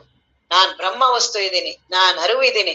ನನ್ನ ಅರಿವಿನಿಂದ ದೇಹಕ್ಕೆ ಅರಿವು, ನನ್ನ ಅರಿವಿನಿಂದ ಮನಸ್ಸಿಗೆ ಅರಿವು, ನನ್ನ ಅರಿವಿನಿಂದ ಈ ರೀತಿ ಮನನ ಮಾಡಿದ್ರೆ ತಾನೇ ಅನುಭವ ಯಾಕೆ ಪ್ರಕಟ ಆಗಲ್ಲ.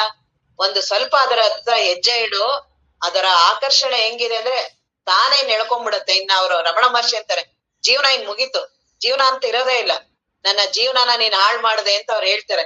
ಅರುಣಾಚಲ ಶಿವ, ಅರುಣಾಚಲ ಶಿವ ಪ್ರಾರ್ಥನೆ ಹೇಳ್ತೀವಲ್ಲ ಅದ್ರಲ್ಲಿ ಹೇಳ್ತಾರೆ, ಬಟ್ಟ ಬಯಲಲ್ಲಿ ನನ್ನನ್ನ ಬಯಲಲ್ಲಿ, ಬಟ್ಟ ಬಯಲು ಬಚ್ಚ ಬರೆಯಲಲ್ಲಿ ನನ್ನನ್ನ ತಂದೆ ಅದ ಹೊರಗಡೆ ತಂದೆ ನೀನ್ ಬಿಟ್ಬಿಟ್ಟೆ, ನೀನ್ ನನ್ನನ್ನ ಮನೆಯಿಂದ ಕರ್ಕೊಂಡ್ ಬಂದೆ, ನೀನು ನನ್ನನ್ನ ಎಲ್ಲವನ್ನು ಬಿಡಿಸ್ತೆ, ನೀನು ನನ್ನನ್ನ ಜಗತ್ತನ್ನ ಬಿಡಿಸ್ತೆ, ದೇಹಾದಿಗಳನ್ನ ಅದರ ಆಕರ್ಷಣೆನೇ ಅಷ್ಟು. ಆತ್ಮವಸ್ತುವಿನ ಆಕರ್ಷಣೆಗೆ ಒಂದು ಸಲಿ ಈ ಜೀವತ್ವ ಸಿಕ್ತು, ಇದಕ್ಕೇನು ಅಸ್ತಿತ್ವ ಹೊಟ್ಟೋಗುತ್ತಿದ್ದು. ಹಾಗಾಗಿ ಅಂತಹ ಆತ್ಮ ವಸ್ತುವಿನಲ್ಲಿ ನಿಜ ನಿಷ್ಠರಾಗಿರಿ. ಬೇರೆ ಸುಮ್ನೆ ಯಾವ್ದಾವ್ದೋ ಬಳಲಿಕೆ ಮಾಡ್ಕೋಬೇಡ. ಹೇಗೆ ಪಿಪೀಲಿಕಾ ಮಾರ್ಗದಿಂದ ಆ ಪಿಪೀಲಿಕಾ ಇದೆಯಲ್ಲ ಇರುವೆ, ಎಷ್ಟು ಕಷ್ಟ ಪಡುತ್ತಲ್ಲ ಅದು, ಎಷ್ಟೊಂದು ಸಹ ಇದನ್ ಮಾಡುತ್ತಲ್ಲ ಒಂದು ಹಣ್ಣನ್ನ ತಿನ್ನೋದಿಕ್ಕೆ.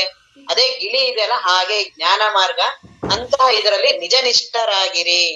ಅದೇ ಈಗ ಏನಿಲ್ಲಿ ಹೇಳ್ತಿದಾರಲ್ಲ ಮುಂದೆ ಮಹದಾದಿ ವಿಕೃತಿ ಇವುಗಳನ್ನೆಲ್ಲ ಏನಿದೆಯಲ್ಲ ಇದು ಸಾಂಖ್ಯರದು. ಪ್ರಕೃತಿ ಪುರುಷ ಒಟ್ಟು 6 ದರ್ಶನಗಳು ಏನಿದೆಯಲ್ಲ ಆ 6 ದರ್ಶನಗಳನ್ನ, ಆ 6 ಯೋಗಗಳನ್ನ ಖಂಡನ ಮಾಡಿದ್ದು ಶಂಕರಾಚಾರ್ಯರು. ಅವ್ರು ಇನ್ನ ಮುಂದೆ ಇವ್ರನ್ನ ಯಾರನ್ನು ಮಾಡ್ಲಿಲ್ಲ. ಈ ಹಠಯೋಗ, ಲಯಯೋಗ ಇವ್ರ ಸುದ್ದಿನೇ ಇಲ್ಲ ಅಲ್ಲೆಲ್ಲ. ಮುಂದೆ ರಾಮಾನುಜಾಚಾರ್ಯರು ಅವರ ನಂತರ ಬಂದಿದ್ದು, ಅವ್ರದೂ ಇಲ್ಲ. ಶಂಕರಾಚಾರ್ಯರು ಎಲ್ಲರಿಗಿಂತ ಅವರನ್ನ ಮಾಡಿದ್ದು ದ್ವೈತಿಗಳು ಅಂದಿದ್ದು ಸಾಂಖ್ಯರನ್ನ. ಸಾಂಖ್ಯರು ಒಟ್ಟು 6 ದರ್ಶನ ಇದೆಯಲ್ಲ, ಸಾಂಖ್ಯ ದರ್ಶನ, ಯೋಗ ದರ್ಶನ, ನ್ಯಾಯ ದರ್ಶನ, ವೈಶೇಷಿಕ ದರ್ಶನ, ಪೂರ್ವ ಮೀಮಾಂಸ, ಉತ್ತರ ಮೀಮಾಂಸ. ಈ 5-6 ದರ್ಶನಗಳಲ್ಲಿ ಉತ್ತರ ಮೀಮಾಂಸನೆ ಜ್ಞಾನದ್ದು ವೇದಾಂತ. ಇನ್ 5 ದರ್ಶನದವ್ರದ್ದು ಏನಿದೆಯಲ್ಲ ಈ ಎಲ್ಲಾ ಯೋಗಗಳನ್ನ, ನ್ಯಾಯ ಸಾಂಖ್ಯ ಯೋಗ, ಈ ಪತಂಜಲಿಯ ಯೋಗ, ವೈಶೇಷಿಕ ಯೋಗ, ಇದು ಜೈಮಿನಿ ಮಹರ್ಷಿಗಳ ಯೋಗ, ಈ ಯೋಗಗಳಲ್ಲಿ ಬಳಲಬಾರದು. ಶಂಕರಾಚಾರ್ಯರು ಅವುಗಳ ಅಲ್ಲ ಅಂತಾರೆ. ಯಾಕೆ ಅವುಗಳನ್ನೆಲ್ಲ? ಅದು ಬ್ರಹ್ಮ ಅಲ್ಲ, ಅದು ಆತ್ಮ ವಸ್ತು ಅಲ್ಲ. ಕೊನೆಯವರೆಗೂ ಅವರು ವಿರೋಧ ಮಾಡಿದ್ದು ಸಾಂಖ್ಯರನ್ನ. ಸಾಂಖ್ಯರೇ ಅವಾಗಿನ ದ್ವೈತಿಗಳು. ಅವ್ರೇನು ಪ್ರಕೃತಿ ಪುರುಷ ಹೇಳ್ತಾರಲ್ಲ ಅದನ್ನ ಶಂಕರಾಚಾರ್ಯರು ಒಪ್ಪೋದಿಲ್ಲ. ಎರಡಂತ ಇಲ್ಲ, ಯಾವ್ದು ಏನಿಲ್ಲ, ಜಗತ್ತಂತ ಇಲ್ವೇ ಇಲ್ಲ, ಅದೆಲ್ಲ ನಿನ್ನ ತಲೆಯಲ್ಲಿದೆ, ಮಿಥ್ಯೆ. ಶಂಕರಾಚಾರ್ಯರ ಉಪದೇಶ ಬ್ರಹ್ಮ ಸತ್ಯಂ ಜಗನ್ ಮಿಥ್ಯ. ಹಾಗಾಗಿ ಅಲ್ಲಿ ಇವ್ರೇನ್ ಖಂಡನ ಮಾಡ್ತಾರಲ್ಲ ಬೇರೊಂದು ಯೋಗದಳು, ಅದನ್ನು 6 ದರ್ಶನಗಳಲ್ಲಿ 5 ದರ್ಶನಗಳಲ್ಲಿ ಈ ಮುಂದೆ ಇದೆಯಲ್ಲ ಮಹದಾದಿ ವಿಕೃತಿ ಒಡಗೂಡದೆ ಅದ್ವಯ ನಿತ್ಯವಹ ಸಚ್ಚಿದಾನಂದ ಪರಿಪೂರ್ಣ ಬೆನಿಪ, ಇದು ಸಾಂಖ್ಯರದು. ಏನ್ ಪಂಚೀಕರಣ ಎಲ್ಲ ಏನ್ ನಾವ್ ಇವಾಗ ಹೇಳ್ತೀವಲ್ಲ ಅದೆಲ್ಲ ಸಾಂಖ್ಯರದು. ಅದನ್ನ ಒಂದು ಹಂತದವರೆಗೂ ಮಾತ್ರ ವೇದಾಂತ ಒಪ್ಪುತ್ತೆ. ವೇದಾಂತದವರು ಈ 5 ದರ್ಶನಗಳನ್ನ ಕೆಲವು ಹಂತದವರೆಗೂ ಮಾತ್ರ ಒಪ್ಪುತ್ತೆ, ಮುಂದೆ ಒಪ್ಪೋದಿಲ್ಲ. ಅವ್ರ ಆತ್ಮಜ್ಞಾನದ ಬಗ್ಗೆ ಏನ್ ಹೇಳ್ತಾರಲ್ಲ ಈ 6 ದರ್ಶನಗಳು ಏನ್ ಮಾಡಿರೋದು, ಸತ್ಯದ ಅನ್ವೇಷಣೆ, ನಮ್ಮ ಜೀವನದ ವಾಸ್ತವಿಕತೆ ಬಗ್ಗೆನೆ ಎಲ್ಲರೂ ಹೊರಟಿರೋದು. 6 ದರ್ಶನಗಳು ಸತ್ಯದ ಬಗ್ಗೆನೆ ಹೊರಟಿರೋದು. ಈ 6 ದರ್ಶನಗಳಲ್ಲಿ ಈ 5 ದರ್ಶನಗಳನ್ನ ವೇದಾಂತಿಗಳು ಒಪ್ಕೋತಾರೆ ಕೆಲವು ಹಂತದವರೆಗೂ ಮಾತ್ರ. ಕರ್ಮ ಸಿದ್ಧಾಂತವನ್ನ ಕೆಲವು ಹಂತವರೆಗೂ, ದೇಹ ಅಂತ ಬಂದಿದೆ ಅದು ಇಲ್ಲಿವರೆಗೂ ಬಂದಿದೆ ಅಷ್ಟನ್ ಮಾತ್ರ ಒಪ್ಕೋತಾರೆ. ಮುಂದೆ ಅವ್ರ ಏನ್ ಆತ್ಮಜ್ಞಾನದ ಬಗ್ಗೆ ಹೇಳ್ತಾರೆ ಅದನ್ನ ಒಪ್ಪಲ್ಲ. ಸಾಂಖ್ಯರದು ಪ್ರಕೃತಿ ಪುರುಷ, ಏನು ಪ್ರಕೃತಿ ಜಗತ್ತು ಏನಾಗಿದೆಯಲ್ಲ ಮುಂದೆ ಅದೇ ತ್ರಿಗುಣದಿಂದ ಆಗಿದೆ, ಅದು ಮಹತ್ತು, ಅಹಂಕಾರ, ಪಂಚೀಕರಣ, ತನ್ಮಾತ್ರೆಗಳು, ಇವುಗಳನ್ನೆಲ್ಲ ಕೆಲವು ಹಂತದವರೆಗೂ ಒಪ್ಪುತ್ತೆ. ಮುಂದೆ ಏನೂ ಆಗಿಲ್ಲ, ಇವೆಲ್ಲ ಏನೂ ಆಗೇ ಇಲ್ಲ, ಇದೇ ಜ್ಞಾನ. ಹಾಗಾಗಿ ಅಂತಹ ಯೋಗಗಳಲ್ಲಿ ಅವುಗಳನ್ನೆಲ್ಲ ಸತ್ಯ ಸತ್ಯ ಅಂತ ಅವುಗಳಲ್ಲೇ ಕುತ್ಕೋಬೇಡ, ಅವುಗಳಲ್ಲೆಲ್ಲ ಬಳಲಿಕೆ ಆಗತ್ತೆ. ಹಾಗಾಗಿ ಅದನ್ನ ಇಲ್ಲಿ ಹೇಳ್ತೇವೆ, ಬೇರೊಂದು ಯೋಗದಳು ಬಳಲದೆ ಆನಂದವನ್ನೇ ಸೂರೆಗೊಡುವ ಆತ್ಮ ನಿಜ ನಿಷ್ಠರಾಗಿರೋ. ಬೇರೊಂದು ಯೋಗದಲ್ಲಿ ಆ ರೀತಿ ಬಳಲಿಕೆ ಮಾಡ್ಕೊಳ್ಳದೆ ನೀನೇ ಆತ್ಮವಸ್ತು ಅನ್ನೋದ್ರಲ್ಲಿ ನಿಜ ನಿಷ್ಠರಾಗಿರಿ. ನಾಳೆಯಿಂದ ಸುತ್ತೂರಲ್ಲಿ ವಿವೇಕ ಚಿಂತಾಮಣಿ ಗ್ರಂಥ 5 ದಿನ ಶಿಬಿರ, ಸೋಮವಾರದವರೆಗೂ ಇದೆ 5 ದಿನ. ಅದನ್ನ 10 ಪ್ರಕರಣಗಳು, 10 ಪ್ರಕರಣದಲ್ಲಿ 5 ಪ್ರಕರಣವನ್ನ ಅನಂತರಾಮ ಗುರುಗಳು ಮಾಡ್ತಾರೆ, ಇನ್ನ 5 ಪ್ರಕರಣವನ್ನ ಮಲ್ಲಯ್ಯಜ್ಜವ್ರು ಮಾಡ್ತಾರೆ. ಹಾಗಾಗಿ ಅದು ನಾಳೆಯಿಂದ ತುಂಬಾ ಜನ ಆಗ್ಲೇ ನಿನ್ನೆನೆ 30-40 ಜನ ವಿಜಾಪುರದಿಂದ ಏನೋ ಬಂದಿದ್ದಾರೆ ಅಂತ ಹೇಳಿದ್ರು. ನಿನ್ನೆ ತುಂಬಾ ಜನ ಹೋಗಿದ್ದಾರೆ, ಇವತ್ತು ತುಂಬಾ ಜನ ಹೋಗಿ ತಲುಪೋರಿದ್ದಾರೆ. ಅದು ಉತ್ತರ ಕರ್ನಾಟಕದವರಿಗೆ ಅಂತಾನೆ ಸುತ್ತೂರು ಜಗದ್ಗುರುಗಳು ನಿಜಗುಣರ ಗ್ರಂಥವನ್ನೇ ಇಡ್ತಾರೆ, ಅವ್ರಿಗೆ ಬಹಳ ಇಷ್ಟ ಈ ಕಡೆ ಅಂತ. ಅಲ್ಲಿ ಎಲ್ಲ ವಚನಕಾರರು ಎಲ್ಲಾ ರೀತಿಯಾದ ಗ್ರಂಥಗಳು ಆಗಿದೆ. ಯಾಕೆಂದ್ರೆ ಅದೊಂದು 20 ವರ್ಷದಿಂದ ನಡೀತಿದೆ ಈ ಶಿಬಿರ. ಇದಕ್ಕಿಂತ ಮೊದಲು ಕೊಲ್ಲಾಪುರದಲ್ಲಿ ಶಿಬಿರ ಪ್ರಾರಂಭ ಆಗಿದ್ದು. ನಾವು ಅಪ್ಪೋರ್ ಸಾನ್ನಿಧ್ಯದಲ್ಲಿ ಇದ್ವಲ್ಲ, ಸಿದ್ದೇಶ್ವರ ಸ್ವಾಮೀಜಿ ಅವರು ಕೊಲ್ಲಾಪುರಕ್ಕೆ ಬರ್ತಿದ್ರಲ್ಲ, ಅಲ್ಲಿ 15 ದಿನ ನಾವು ಇಲ್ಲಿಂದ ಒಂದು 100 ಜನ ಹೋಗ್ತಿದ್ವಿ ನಮ್ ಸತ್ಸಂಗದಿಂದ ಎಲ್ಲ. ನಮ್ ಇಷ್ಟ ಜನಕ್ಕೆ ಬಿಟ್ರೆ ಅಲ್ಲೆಲ್ಲ ಮರಾಠಿಯವರು, ನಮ್ ಇಷ್ಟ ಜನಕ್ಕೆ ಅಲ್ಲಿ ಸತ್ಸಂಗ ಮಾಡ್ತಿದ್ರು. ಅಪ್ಪೋರ್ ಅಲ್ಲಿಂದ ಸ್ಟಾರ್ಟ್ ಮಾಡಿದ್ ಇದನ್ನ ಶಿಬಿರಗಳನ್ನ. ಅದನ್ನ ನೋಡಿ ಸುತ್ತೂರು ಜಗದ್ಗುರುಗಳು ಇಲ್ಲಿಂದ ಕೊಲ್ಲಾಪುರಕ್ಕೆ ಹೋಗ್ತೀರಾ, ನಾವೇ ಇಲ್ಲಿ ಮಾಡೋಣ ಅಂತ ಅನ್ಬಿಟ್ಟು ಸುತ್ತೂರಲ್ಲಿ ಪ್ರಾರಂಭ ಮಾಡಿದ್ರು. ಸುತ್ತೂರಲ್ಲಿ ಮಾಡ್ತಿದ್ರು, ನಾವು ಸುತ್ತೂರ್ಗ್ ಹೋಗ್ತಿರ್ಲಿಲ್ಲ, ಕನೇರಿ ಮಠಕ್ಕೆ ತುಂಬಾ ಹೋಗ್ತಿದ್ವಿ. ಅಲ್ಲಿ ಒಂದು 20 ವರ್ಷ ಹೋಗಿದೀವಿ. ಅಪ್ಪವರ ಸಾನ್ನಿಧ್ಯ ಬಹಳ ಸುಲಭವಾಗಿ ನಮ್ಗಲ್ಲಿ, ಅಲ್ಲಿ ಯಾವ ಜನ ಇಲ್ಲ, ಗಲಾಟೆ ಇಲ್ಲ, ಏನಿಲ್ಲ, ಬಹಳ ಸುಲಭವಾಗಿ ನಡೀತಿತ್ತು. ಅದೇ ರೀತಿನೇ ಅಲ್ಲಿಗೆ ಕಳ್ಸಿದ್ರು ಸುತ್ತೂರು ಜಗದ್ಗುರುಗಳು. ಅವರ ಏನು ಶಿಷ್ಯಂದಿರಿದಾರಲ್ಲ, ಏನ್ ಮಾಡ್ತಾರೆ ಅಲ್ಲಿ ಶಿಬಿರದಲ್ಲಿ, ಹೋಗಿ ನೋಡ್ಕೊಂಡ್ ಬನ್ನಿ ಯಾವ ರೀತಿ ಕಾರ್ಯಕ್ರಮ ಮಾಡ್ತಾರೆ ಅಂತೆಲ್ಲ. ಅಲ್ಲೆಲ್ಲ ನಾವು ಮರದ ಕೆಳಗಡೆ ಏನ್ ಋಷಿ ಗುರುಕುಲ ಇರುತ್ತಲ್ಲ, ಆ ರೀತಿ ಅಲ್ಲೆಲ್ಲ ನಡೀತಿತ್ತು ಅಪ್ಪವರ ಸಾನ್ನಿಧ್ಯದಲ್ಲಿ. ಅದೇ ರೀತಿನೇ ಈಗ ಸುತ್ತೂರು ಜಗದ್ಗುರುಗಳೇ ಇಲ್ಲಿ ಒಂದ್ 20 ವರ್ಷದಿಂದ ಮಾಡ್ತಿದ್ದಾರೆ. ಹಾಗಾಗಿ ಅವರು ಅದನ್ನ ನಮಗೆ ಮುಖ್ಯವಾಗಿ ನಾವು ಮೈಸೂರವ್ರು ಅಂದ್ರೆ ಸದಾಶಿವ ಗುರುಗಳು, ನಿಜಗುಣರ ಗ್ರಂಥ ಅಂದ್ರೇನೆ ಸದಾಶಿವ ಗುರುಗಳು. ಹಾಗಾಗಿ ಅವಶ್ಯವಾಗಿ ಭಾಗವಹಿಸ್ಲೇಬೇಕು ಅಂತೆಲ್ಲ ತುಂಬಾ ನಮಗ್ ಅಂತಿದ್ರು. ಅಲ್ಲಿವರೆಗೂ ಹೋಗ್ತೀರಾ, ಇಲ್ಲಿಗ್ ಬರಬಾರ್ದ ಅಂತೆಲ್ಲ. ಈಗ ಅಪ್ಪಾಜಿ ಇರೋರ್ಗು ಪರವಾಗಿಲ್ಲ, ಈಗ ನಾನು ಹೋಗ್ಲೇಬೇಕಾಗತ್ತೆ. ಮತ್ತೆ ಗ್ರಂಥನ ವಿವೇಕ ಚಿಂತಾಮಣಿ ನಾನು ಒಂದು ಸಲಿನೂ ಕೇಳಿಲ್ಲ. ಅನುಭವ ಸಾರ ಹೋದ್ ವರ್ಷ ಮಾಡಿದ್ರು, ಈ ಸಲ ವಿವೇಕ ಚಿಂತಾಮಣಿ. ಹಾಗಾಗಿ ಆ ಶಿಬಿರಕ್ಕೆ ನಾನು ನಾಳೆ ಹೋಗ್ತೀನಿ. ಆಮೇಲೆ ಇಲ್ಲಿ ಇವರೆಲ್ಲಾರು ಇರ್ತಾರೆ, ಪ್ರತಿದಿನ ಈ ಪ್ರಾರ್ಥನಾ ಇವುಗಳೆಲ್ಲ ನಡೆಯುತ್ತೆ. ಈ ನಿಜಗುಣರ ಗ್ರಂಥನೇ ಮೊದಲನೆಯಿಂದ 6 ತೆರನಾದ ಇದೆಯಲ್ಲ, ಅದನ್ನ ಇವರೇ ಓದಿ ಅದನ್ನ ಇವ್ರಿಗೆ ಎಷ್ಟೆಷ್ಟು ಗೊತ್ತಿದೆ ಒಂದ್ 5-5 ನಿಮಿಷ 10 ನಿಮಿಷ ಇವರೆಲ್ಲಾರು ಹೇಳ್ತಾರೆ. ನಂತರ ಇಲ್ಲಿ ಇರೋರು ಎಲ್ಲಾರು ಇದರಲ್ಲಿ ಭಾಗವಹಿಸೋದು. ಆದ್ರೆ ಸತ್ಸಂಗ ನಿಲ್ಬಾರ್ದು. ಒಂದು ಸಲಿ ಅದು ಮನಸ್ಸಿಗೆ ಒಂದು ಆಲಸ್ಯ ಬಂತು, ವಾಪಸ್ ಅದನ್ನ ಮೇಲೆತ್ತದ್ ಬಹಳ ಕಷ್ಟ. ಬೆಟ್ಟದ ಮೇಲಿಂದ ಕಲ್ಲಿಳಿಸೋದು ಜಾರ್ಸೋದಕ್ಕೆ ಯಾರ್ಗೂ ಬೇಕಾಗಿಲ್ಲ, ಬೆಟ್ಟದ ಮೇಲೆ ಕಲ್ಲೆತ್ತಕ್ಕೆ ಬಹಳ ಬೇಕು. ಹಾಗಾಗಿ ನಿತ್ಯ ಸತ್ಸಂಗ ತಪ್ಪಬಾರ್ದು. ಹಾಗಾಗಿ ನಾಳೆಯಿಂದ ಇರುತ್ತೆ. ನಾನ್ ಮಾಡೋದು ಇರೋದಿಲ್ಲ, ಇವರೆಲ್ಲರೂ ಮಾಡ್ತಾರೆ. ಹಾಗಾಗಿ ಎಲ್ಲರಿಗೂ ನಮಸ್ಕಾರ. ಪೂರ್ಣಮದ ಪೂರ್ಣಮಿದಂ ಪೂರ್ಣಾತ್ ಪೂರ್ಣಮುದಚ್ಯತೆ ಪೂರ್ಣಸ್ಯ ಪೂರ್ಣಮಾದಾಯ ಪೂರ್ಣಮೇವಾವಶಿಷ್ಯತೆ. ಓಂ ಶಾಂತಿ.